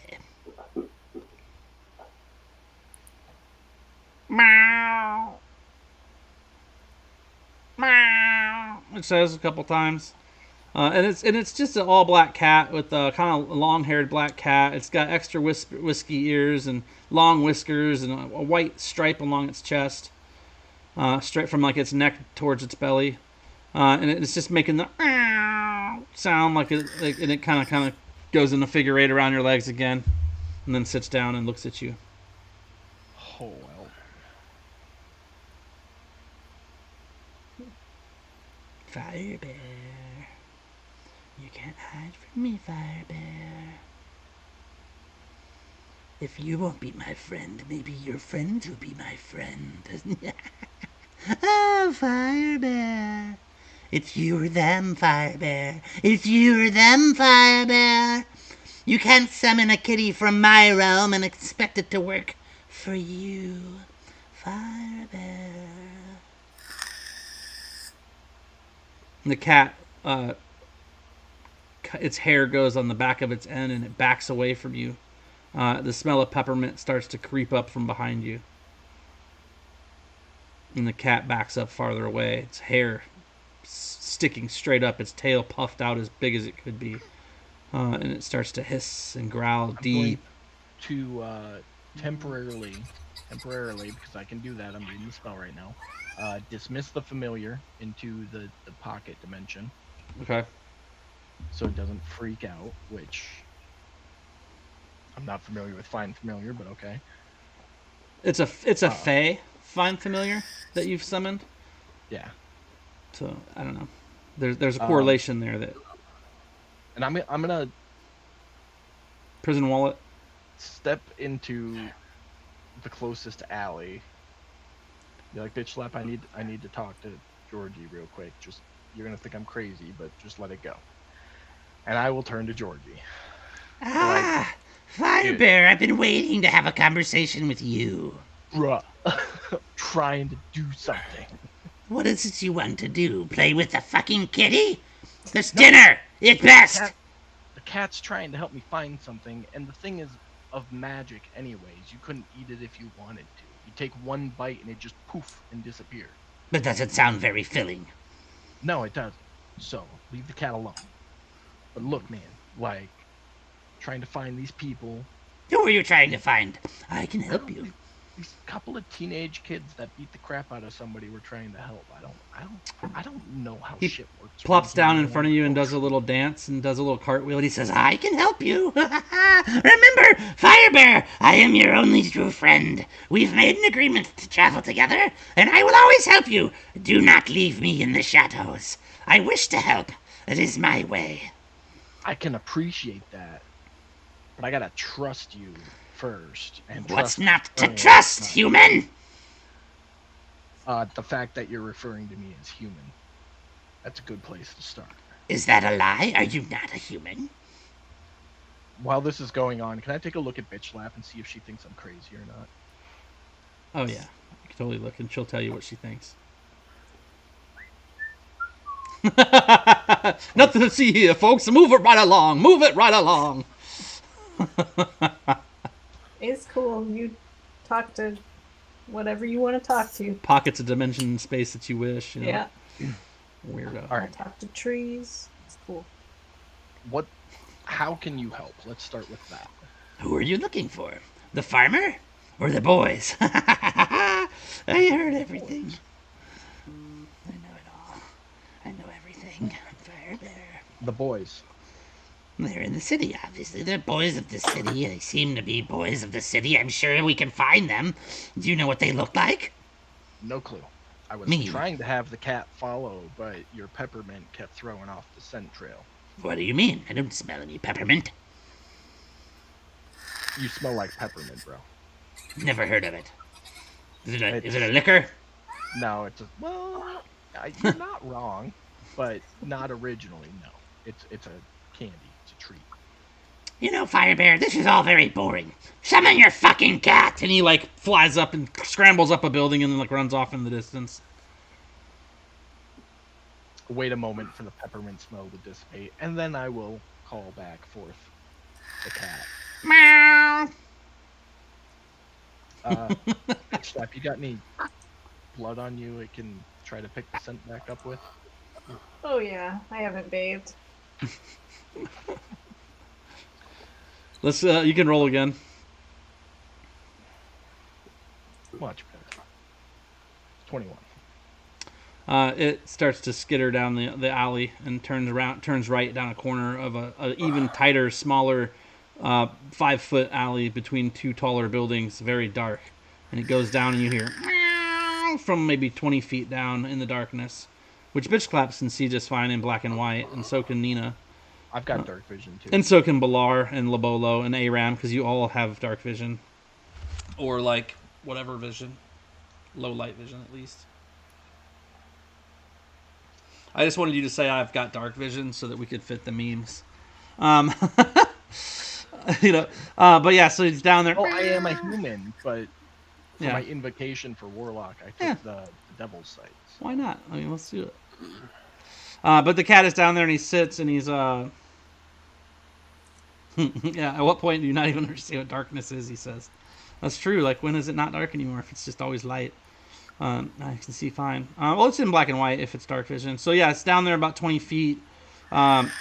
And it's sitting right in front of what appears to be 3 parts of a human body.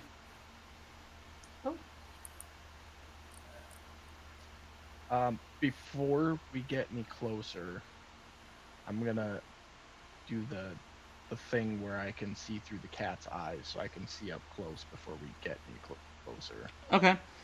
It's a teenage boy. He's literally in 3 parts. The cat is looking right at it. It looks as if it's been slashed by claws, maybe even bitten by something. Any I'll papers? come Hold back up, to papers? myself. The cat can't really search pockets too great, but there are none sticking out currently. So I'll come back to myself, so Mm-hmm. the grayness in my eyes goes away, and I'm back to normal, and be like, so something got him. Fire Bear, I found one. Did you find him? It was Georgie. Georgie got him. Georgie, the fuck, dude. We needed to talk to him.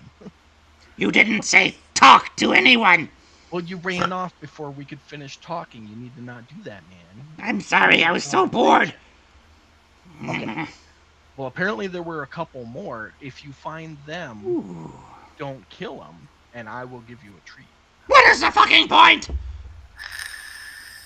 Ah! 'Cause He I'll give reaches you down and grabs one of the arms of the kid and starts gnawing on it. You sure I can't kill more of them? There's 3 more around the corner. Which corner? Over there. He gnaws on the arm. He points straight down the little alley you guys are in, single file at this point. Does he use the arm he's gnawing on? Oh, yeah. He's down there. He's around the corner. Go and see them, Fire Bear. What was your name? What is your name? Don't kill anything in cities, and we will figure out a way for me to make it worth your while. I'll be right back. And be like, hey, they're around the corner. All right. Awesome.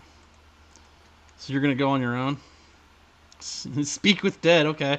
Good idea. Whose spell was that? Who put that in the chat? That's for me. Is there enough Anybody left else? of the body to speak with the dead? You just need the head. So yeah. Right. Oh, you guys want to take the time to do that, or we just continue with the chase as we're going? It sounded like Bilar was going after the ones. Well, I just said that Georgie said there's 3 more around the corner. I'm going Ooh. in. Start going. So okay, yeah, I'll follow the chase. I'm down. We could always come back to the body, or grab the head, throw it in the haversack, and deal with it later. I would like this body. This body is a good kill. My kill. I'm keeping it. Okay, Georgie, I know you want the body. How about you? I'm gonna keep the head. You can have the rest. How about that? As long as I can have the brain when you're done. When I'm done, deal. Everybody thinks I'm fucking crazy. I can see it in Mike's face. I was going to say, do I see Georgie? Do I No, realize any of Georgie's he's stuff totally is going on? invisible to everybody besides That's what Bilar. That's what I figured. So I'm just going to look at them, look at the body. Does it look like the pockets, pouches, backpacks to this body are there? Oh yeah, there's a couple of body parts that have things still on them. I'm stuffing dude's head into my bag of holding. Okay, so I'm just going to say, why don't you guys go ahead and catch up with the rest of them? I'm going to make sure that what we're looking for isn't here on the body. I'll catch up with you shortly. You're going to have to change the name of your bag of holding to Dimensional Body Bag. Dimensional body. Yes, Georgie, he's going to leave the body for you, okay? He's just checking the pockets for stuff we need. Don't worry about it. He has nothing of value on him unless you like gold. Okay, well, we're still going to check. Like, it's what we do, man. Just let us do our thing. These companions of yours, they seem like a bunch of losers. We should leave them and go hang out in the forest.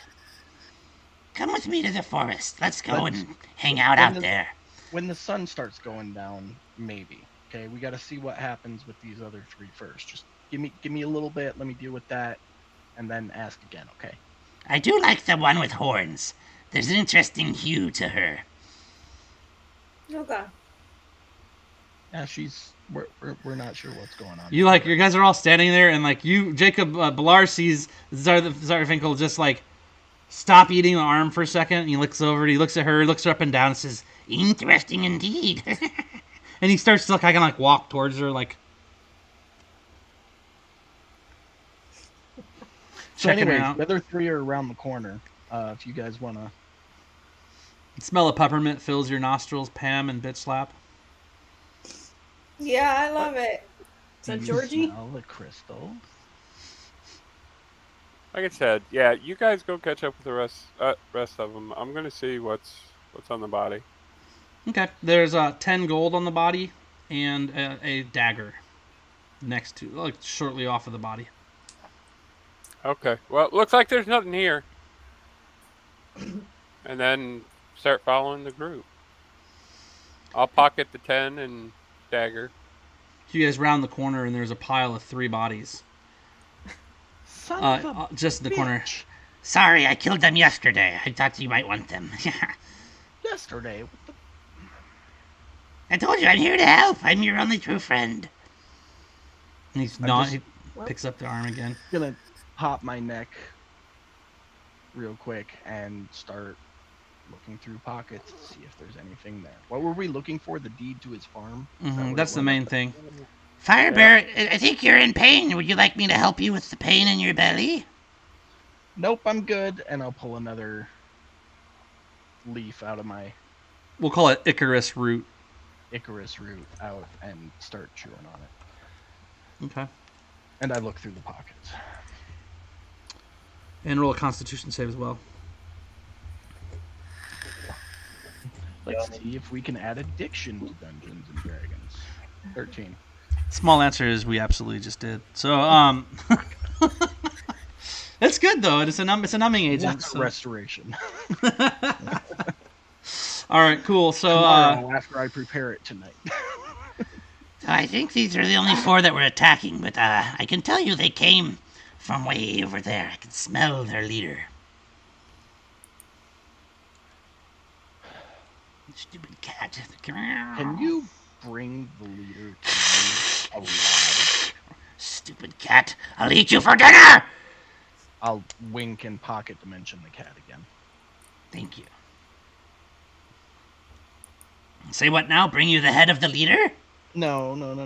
Bring the leader alive so I can talk to him.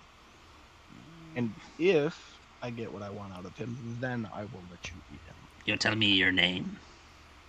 No, I'll let you eat him. I hear what you're saying. He's pretty big. He's a half-orc, I believe you call them. Me carrying him? Not as feasible as you might think. Much easier to bring you his head. How about you bring us to him? Just your head? That will kill you! No. I'll follow you, and they'll follow me, and you bring us to him. Many followers I've collected through the ages. You will be the first human, but not the last. Okay,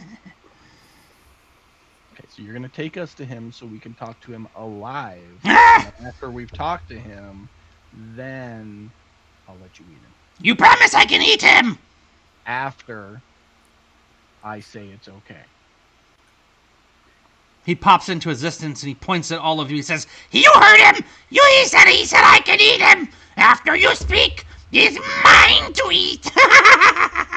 oh boy, and he does like a little jig. He's so big, so much guts, so much glory!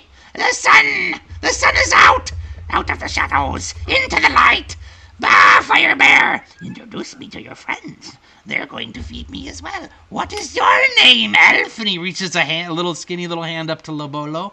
Telepathically, I'm going to get to all of them right now and be like, don't give him your real name. I don't know what he is. Hi, elf. I've known many elves. They're half-type like you, unpure and disgusting. However, cute at the same time with your shiny little face. And then a full blood like that one there, with the tight butt. Can I hear him? Or am I Oh yeah, no, he's 100% a 1.5 foot tall little gremlin in front of you. Fuck.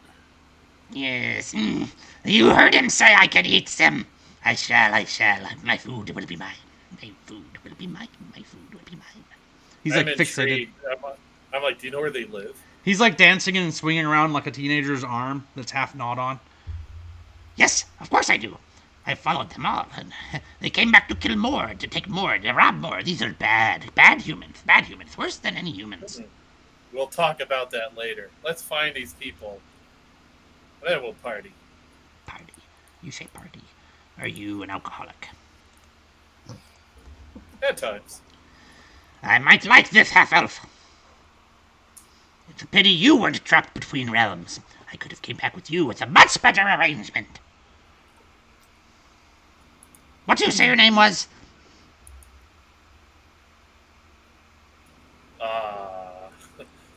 Leader Finder. That's my name. Leader Finder? Leader Finder, yeah. Leader Finder. I don't understand this name. Whose leader are you finding? Oh, liter is a measurement of liquid. And, because I like to drink and I'm alcoholic, you know. You're an interesting character. Who are these two? Who are them? That one, the big one, with the muscle. We can be friends. Can we not be friends? Yes, you. Yeah, you're kind of cute. Ah, yes, you see the true me. I am truly cute. What's your name, pretties? Greta. Oh. Fire How Bear. dare you? Huh? Nothing. How dare you? Greta. Fire Bear, what have you done? Why did you tell them? Disappointing. User, demon child with the mucus body. What is your name? I just stare at him for a little bit and kind of try to move my hand, but then I can't. So I'm Nina. You're like a very interesting little creature. You're kind of cute. Oh my god. Dark light starts to like kind of arc out of his body and like kind of zapping around, kind of like those crystal balls that have the electricity in them, except for it's coming off of him, and like he starts to grow, and like wings pop out of his back, and he like starts to form up. Fuck. Huh? Pilar just says, fuck. And then you can physically see Nina's like body get like sanguinated, like the fluids of her body just kind of like start to just get sucked out of her as she like withers away a little bit, and she loses probably 30 pounds of weight.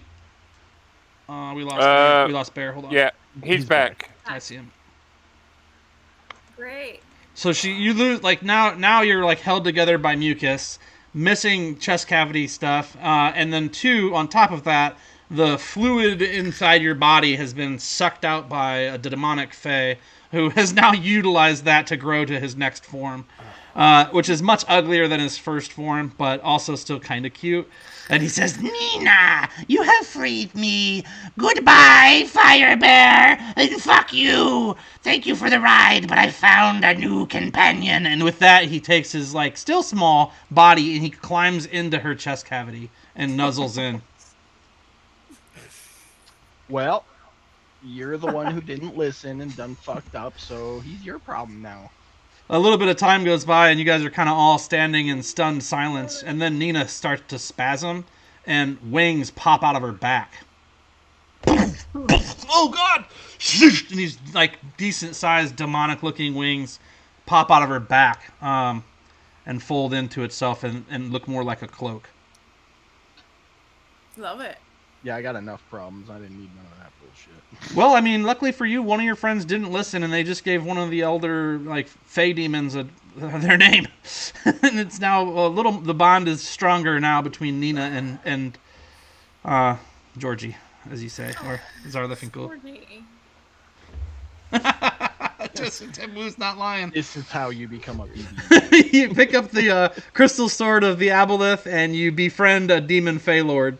Who had been trapped between the planes of existence for the last 2,000 years, you know? So, yeah, that's how you do it. I think that is a good place to stop. With searching the last 3 bodies, you guys do find Farmer Bernoy's deed, as well as another 30 gold, each of them having 10 and 3 more daggers. You don't have to find the leader, but Nina now knows where it is, as their thoughts are melded a little more closely than yours and his were. I'm gonna pocket the 30 gold, but I'll give the deed to Bitch Slap. Thank Okay. you very much. I think that's a great place to call it for tonight. I mean, it's 10:52. We got 8 minutes left. If there's anything you guys want to wrap up and say, I'm not cutting it off necessarily yet. You said 3 daggers? Yes. Yeah, I'll grab them.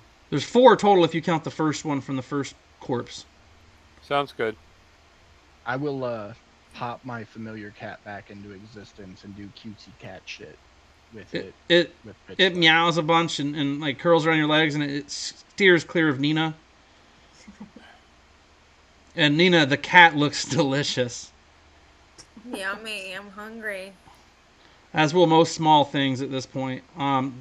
There's some mental cord pulling going on now as your existence and its become a little closer to one. So you'll have some fighting to do as the future happens to keep yourself. But that's fine. That's how part of Dungeons and Dragons. So good game, guys. I hope you enjoyed that. I know it wasn't the fight-a-thon, but I definitely dig the other things. And thank you for whatever that noise that I just got come through was. I'm not sure why I popped a wild shape to mark off. Oh, okay.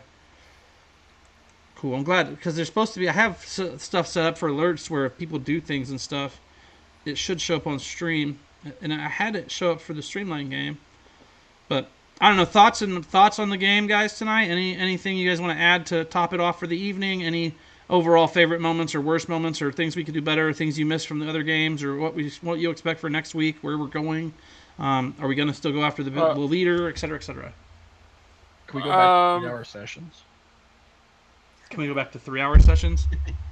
I know, right? Yeah. I mean, I wouldn't necessarily be against it. I could do 9 to midnight. I know that Katie gets up early typically, and other people get tired. Mike gets up early for busing. Yeah. Unfortunate as it is. And honestly, man, I'd be cutting it really close to try for 8, because sometimes I don't get. I can't do 8. It'd have to be 9 to midnight. That's what I'm saying. I can't. Yeah. No, I got to get. No, I know. Out by 11. I'm just saying, 2 hours is like just not enough time. Yeah. So, in-game side note, that you wanted to get to that we never got to. Aram is now in a nice little gold vest and got the little baggy white pants and little gold cloak. He's kind of got the genie feel to him. Can't touch this. Gold and white. Yeah. All right, there you go. Can't touch this. That's I when I went shopping, I picked up a set for while I'm in town, so I look like I belong to as a high elf, and then I got a set for once we leave town and I'm traveling. So That's sharp. I'm glad we did get to it, Mike. I know I did mention it, and I'm glad that you rounded us out towards the end to put that on there, as it is important to everyone. Bitch Slap might have to get matchies. Bitch Slap, I need a pair. well,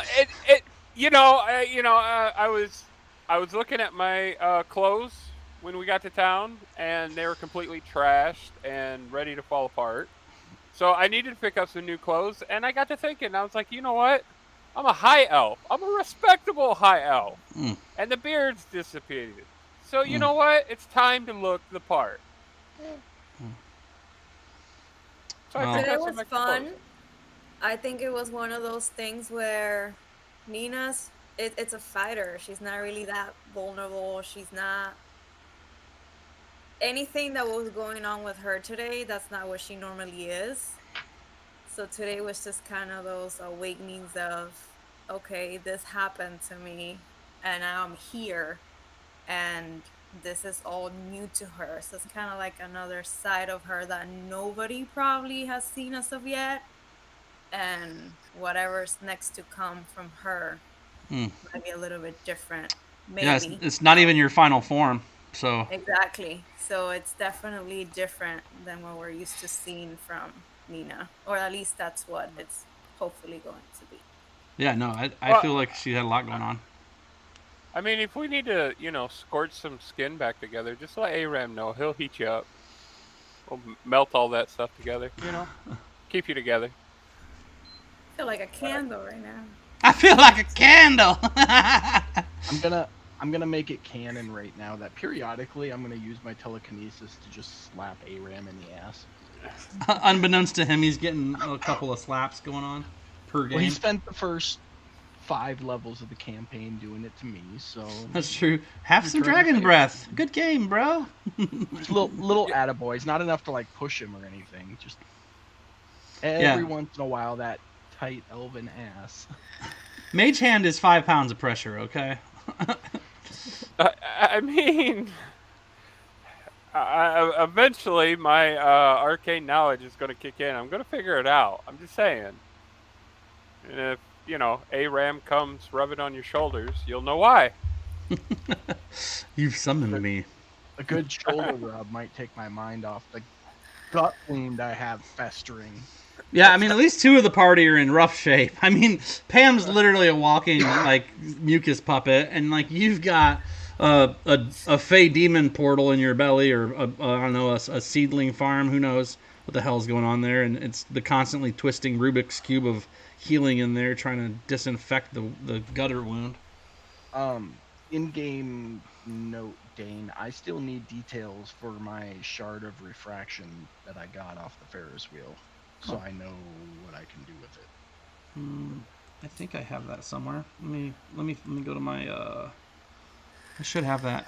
Let me just find it. Because I've got the item in my inventory, but there's 0 information to go along with it. Why would you need information? That's just crazy. It's from the Cosmic Ferris wheel. I'm sure it does something cool. It does at least something. That's true. Must be down I don't know whether or not it'll be useful to me, but I'm sure it does something cool. There it is.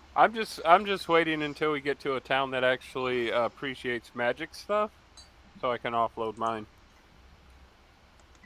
What did you get again? Ever burning ember shards. Yeah, I'm sad that you don't like it. I really am.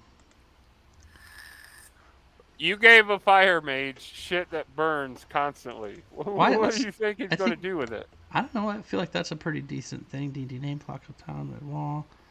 Yeah. Church hurts. I've got, or I know of, a spell that allows me to look through any fire that I've encountered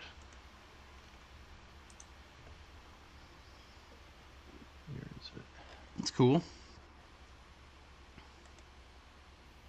Oh man, I just saw it. Eric, are you still here, buddy? I'm trying to find a copy of Ultimate DM screen. I'm trying to find our list of items, but I'm not seeing it in the shared Google Drive. I'll just make note of it. You'll find them. I mean, we're here. I'm not doing anything. I might as well try and find it.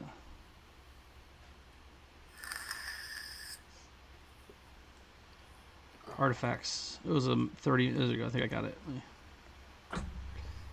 I had to find it. Blightstone. I put it in the chat there, Mike. It's called Sightfire. What else did you guys get? Didn't somebody get the Sash of the Shifting Sands? Yeah. Yeah, So that you- was Xenopy. Xenopy. That's a good one.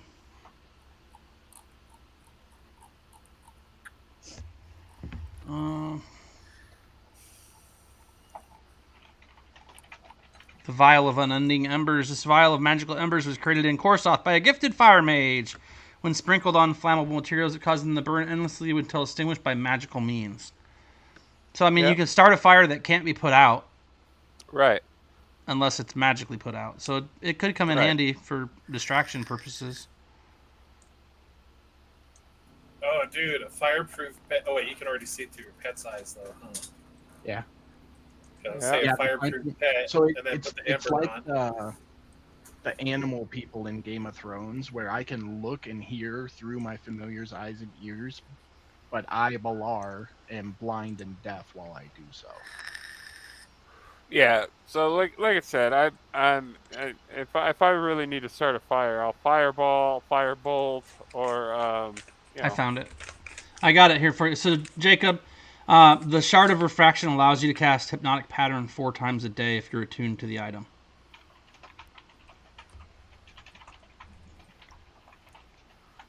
It's actually a lot. And especially because, I mean, that's basically 4 free spells. Oh, fuck yeah.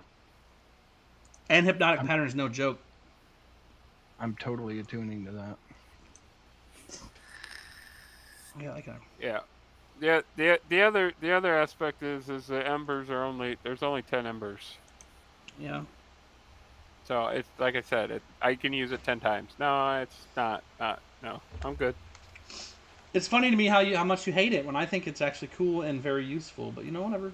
No, honestly, if I was, let's say I was like a ranger or something like that, for sure. But Can you recover the embers if they're always burning? So, like, you could use it and then get it again, right? I mean, I don't could see know. that being a thing. Like, he could, if he puts it back in the decanter of Endless Embers. Yeah, sure, why not? I know. All right, well, anything else you guys want to throw at us here? It's 11:03. I'm not rushing anybody off. I'm happy to talk D&D and game-related stuff until the sun comes up. So, you tell me what you guys are feeling or thinking, or if you have any. I liked Pam's commentary on her character's experience this session. And I wouldn't mind anybody else's, just because it's nice to know kind of where you guys sit. Yeah. No, I mean, at this point, Aram's happy to be back in town, away from, dirt. Because he's a high elf, so, he feels like he's where he should be.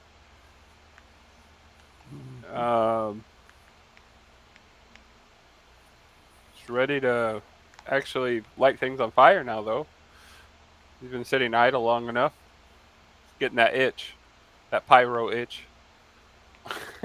Yeah, you are that. You are definitely a pyro. I think for sure. Ballard's getting sick of the complexities of civilization and is missing the nomadic lifestyle he hails from. It's just too much going on at once, as opposed to just wake up, find food and water, go to sleep. Yeah, I mean, city life is definitely rough for somebody from like Bitch Slap and Balar, who are just used to waking up, bathing in the stream, catching the fish, eating the fish, taking a nap, going up foraging for some berries, taking another nap, walking a distance, chasing deer until they can catch them by hand, tackling owlbears and fighting them to the death, whatever else.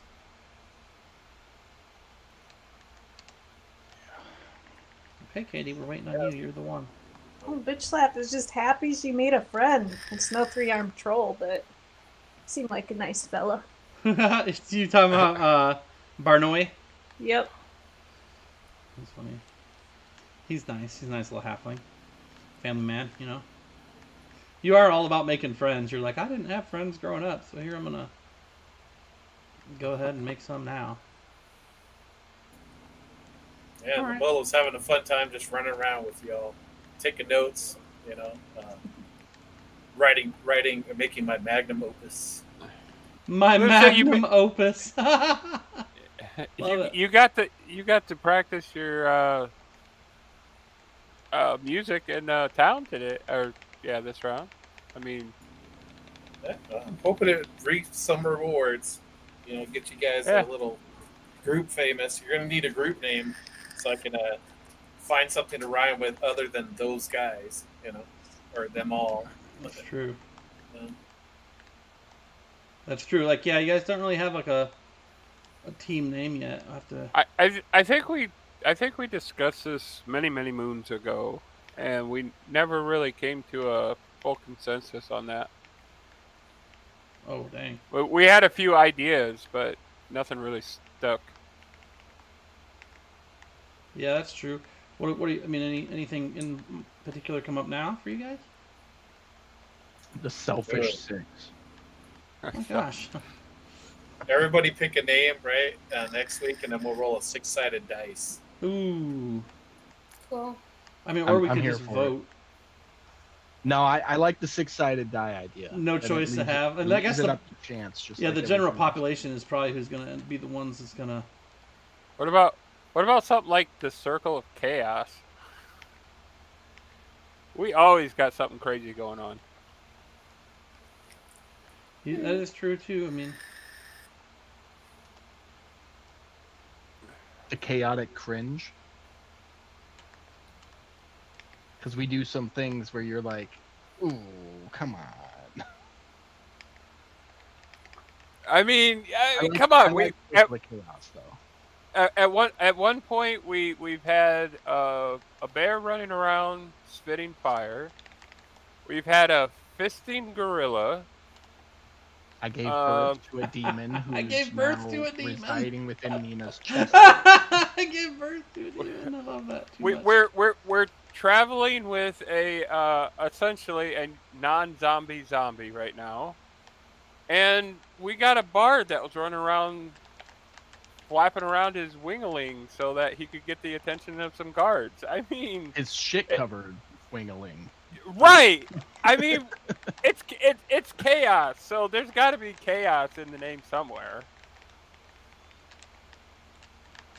I like the Circle of Chaos. I vote for Circle of Chaos. I'll do it right now. I mean, it just seems to flow to me. I don't know. What about Majestic Chaos? No, that's not a serious one. What is it? Majestic chaos, flow of chaos, circle of chaos, 6 chaotic fuckers. Majestic Chaos is nice. I like that one too. Bitch Slap would name us Bitch Slapping Friends. I don't hate it, to be honest. You could each like refer to yourselves as something different, like bitch slap. There you go. What is it? Organized chaos. Oh god. The Sons of Chaos.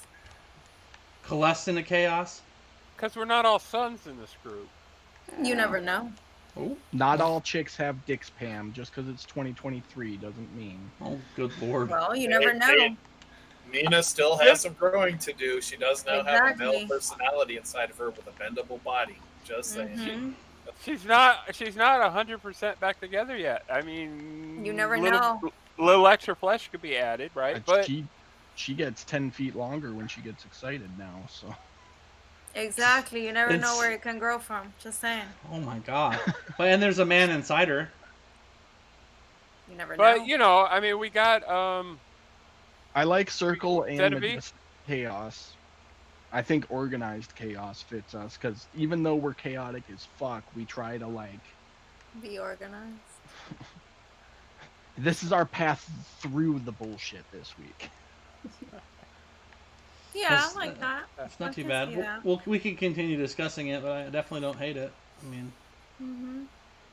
I would definitely put a little star next to the organized chaos for sure. With the disclaimer, we are in fact not organized. We just try. Yeah, but TS. trying to be organized chaos is too long. So disgruntled chaos. no, we're not always disgruntled. No. But we do seem to be more at peace when we're at chaos. I know what to do when I'm surrounded by 5 waves of butt goblins. I have no idea how to interact with the people of a civilization. The uncivilized 6. I want chaos. Chaos crew. Well, no, because if we call ourselves the uncivilized anything, everybody's going to assume Aram's our babysitter, which he might be, Might but as well that's be. unfair Yeah. of people to assume as such. Yeah, I don't like that idea. Does anybody already have chaos crew? Chaos Crew. That's a good one. That's a good one. There you go. Yeah. Yeah, you guys could all get Probably. CC tattoos. Or we could do KK, just because, Chaos Crew is chaotically using Ks instead of Cs. I don't know about KK. That's 1K away from a hate crime. Yeah, I don't know about that. Yeah, but Well, I like KC's the Kansas chaos. City, so dang it. That's true. Well, the Pretty sure chaos crew- starts with a C. It does. It absolutely does. Yeah, but it's funner to be. Yeah. Funner's not a word. Did you understand what she meant? Leave me alone. I had an English teacher who said, if you understand what it means, it's a word. Exactly. He literally said that, and I don't disagree necessarily. I mean, in theory, right? The chaos crew. I like that.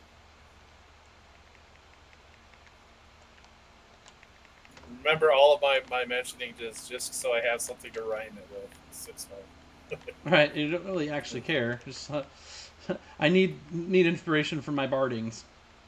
Well, that if we add a number to it, like if we're all 6 or 5 or what have you, people come and go. It happens. So, but, keeping a chaos crew leaves our options open. That's true. I'm cool with Chaos Crew. Yeah. Right. Oh, we have to wait for Cal, but I think that's a good step in the right direction. I think Cal prioritizing school over D&D means she doesn't get a vote. Oh, I guess that's true. She did basically just abandon us to Zarafinkel or whatever. That was totally a joke, by the way. Oh, I wasn't kidding. I'm very mad. I'm not very mad at all, actually. So totally good. I get it. I think Chaos Crew's fine. If that's what you guys are all digging into, we can double check next week and come back and see if you guys have a week to figure out what you got. If you. I'm good with that one. I mean, I like it. I was gonna say if we got the majority of the crew here. I mean, the only one I'd want to really check in with was the Zenevie because she's part of the group too. But I mean, if we got I the think majority she'll be of okay with it. Her new motto is going to be "It's only chaos if we say it is." No, I think it'd be more like if we're involved, it's chaos. We bring the chaos. You bring the fun. There you go. Mhm. I So, like it. Chaos Crew it is. That's what I'm hearing. Fun. Love it. Katie, we gonna give the nod? Yeah, it's fine. That's fine. Don't have an opinion really. Still, privately will be known as Bitch Slaps 6. Or There you I go. forgot what you said, but You're Bitch slapping publicly- friends.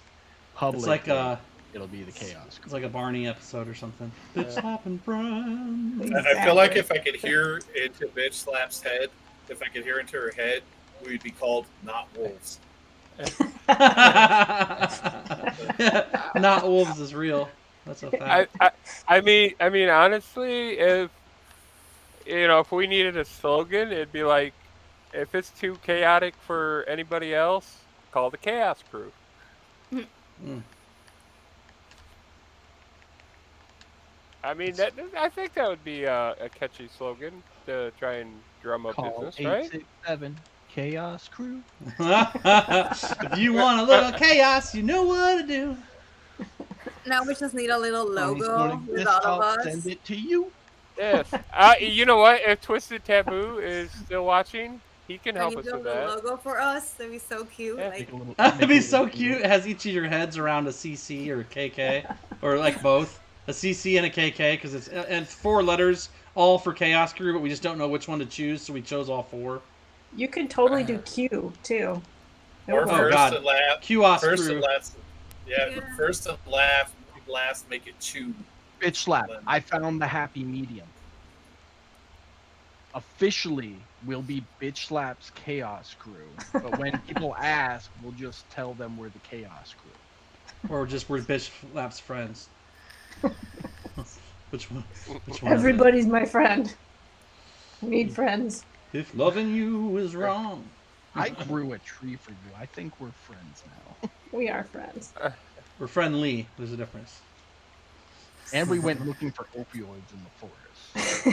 That's true. I let Doesn't that get go more by pretty friendly quick. than that in my book. No question. Honestly, I don't think Aram has any bitch slap friend stories here. I think I've always been looked at as the stick in the mud. So Well, nothing's you know, changed, so don't worry. You're still considered a friend. You're just the friend they don't invite to the party. She was way over there actually doing something, and you were back here twiddling your fingers with magical energy. Okay, let me put it this way. When it was time to go into the bar to go talk to people, it was all, no, we can't bring Aram. That's Well, true. Well, you know. So, honestly, that's where You're that stemmed from. you're like the stay at home and have tea group of friends. Yeah, I'm the guy you're going to send in to talk to the king, while you're the girls, because Xenovive would go with you, to go talk to the bad guys. yeah, with steel. Yeah, right? I'm the guy you send in if we want to try and diplomatically solve this. The rest of you are the guy we send in if that's not an option. Yeah, well, and hence the reason why there's 2 outfits for when I need to look nice and when I need to, go get dirty with everybody else. Is one like black and red and the other one's gold and white? Something like that. Nice. I can dig it. Alright, guys. Well, if you're watching for the first time, thanks for coming by. Feel free to like, follow, subscribe, and do all those things. As we like those, to get your free Prime subs, you get your not free other subs, you get your just in general time hang out with the crew, the Chaos Crew, and everybody. Cases of Wednesday's Chaos Crew. Come back Sunday for Streamlined Adventures of D&D. That we're gonna have that 9 to 11 on Sunday. All Dirty Diver, are you running yours Friday? Absolutely. We finally got off Brawl and are making our way towards the Tear to maybe, possibly, get back to the material plane and get back to what they were doing. So yeah, if you guys are watching me and you'd like to see another fun D&D stream with a couple of regular players that you might recognize, and then Jacob as the Dungeon Master. Jacob does run on All Dirty Diver 2021 on Fridays from 9 to midnight. Definitely go check that out. Come over on TikTok and engage with me and make me do more work over there so that I can get more followers, because I have not been posting nearly enough over there as I planned on. But that's mostly because of the 70 hours I work a week. So not a big deal. Love, kiss, and unicorns and all the things. Thank you guys so much for coming and playing. Thank you all very much for watching, subscribing, and following, and liking, and using your Nerd Force to cause trouble, because that is where the fun meets the road. I'm going to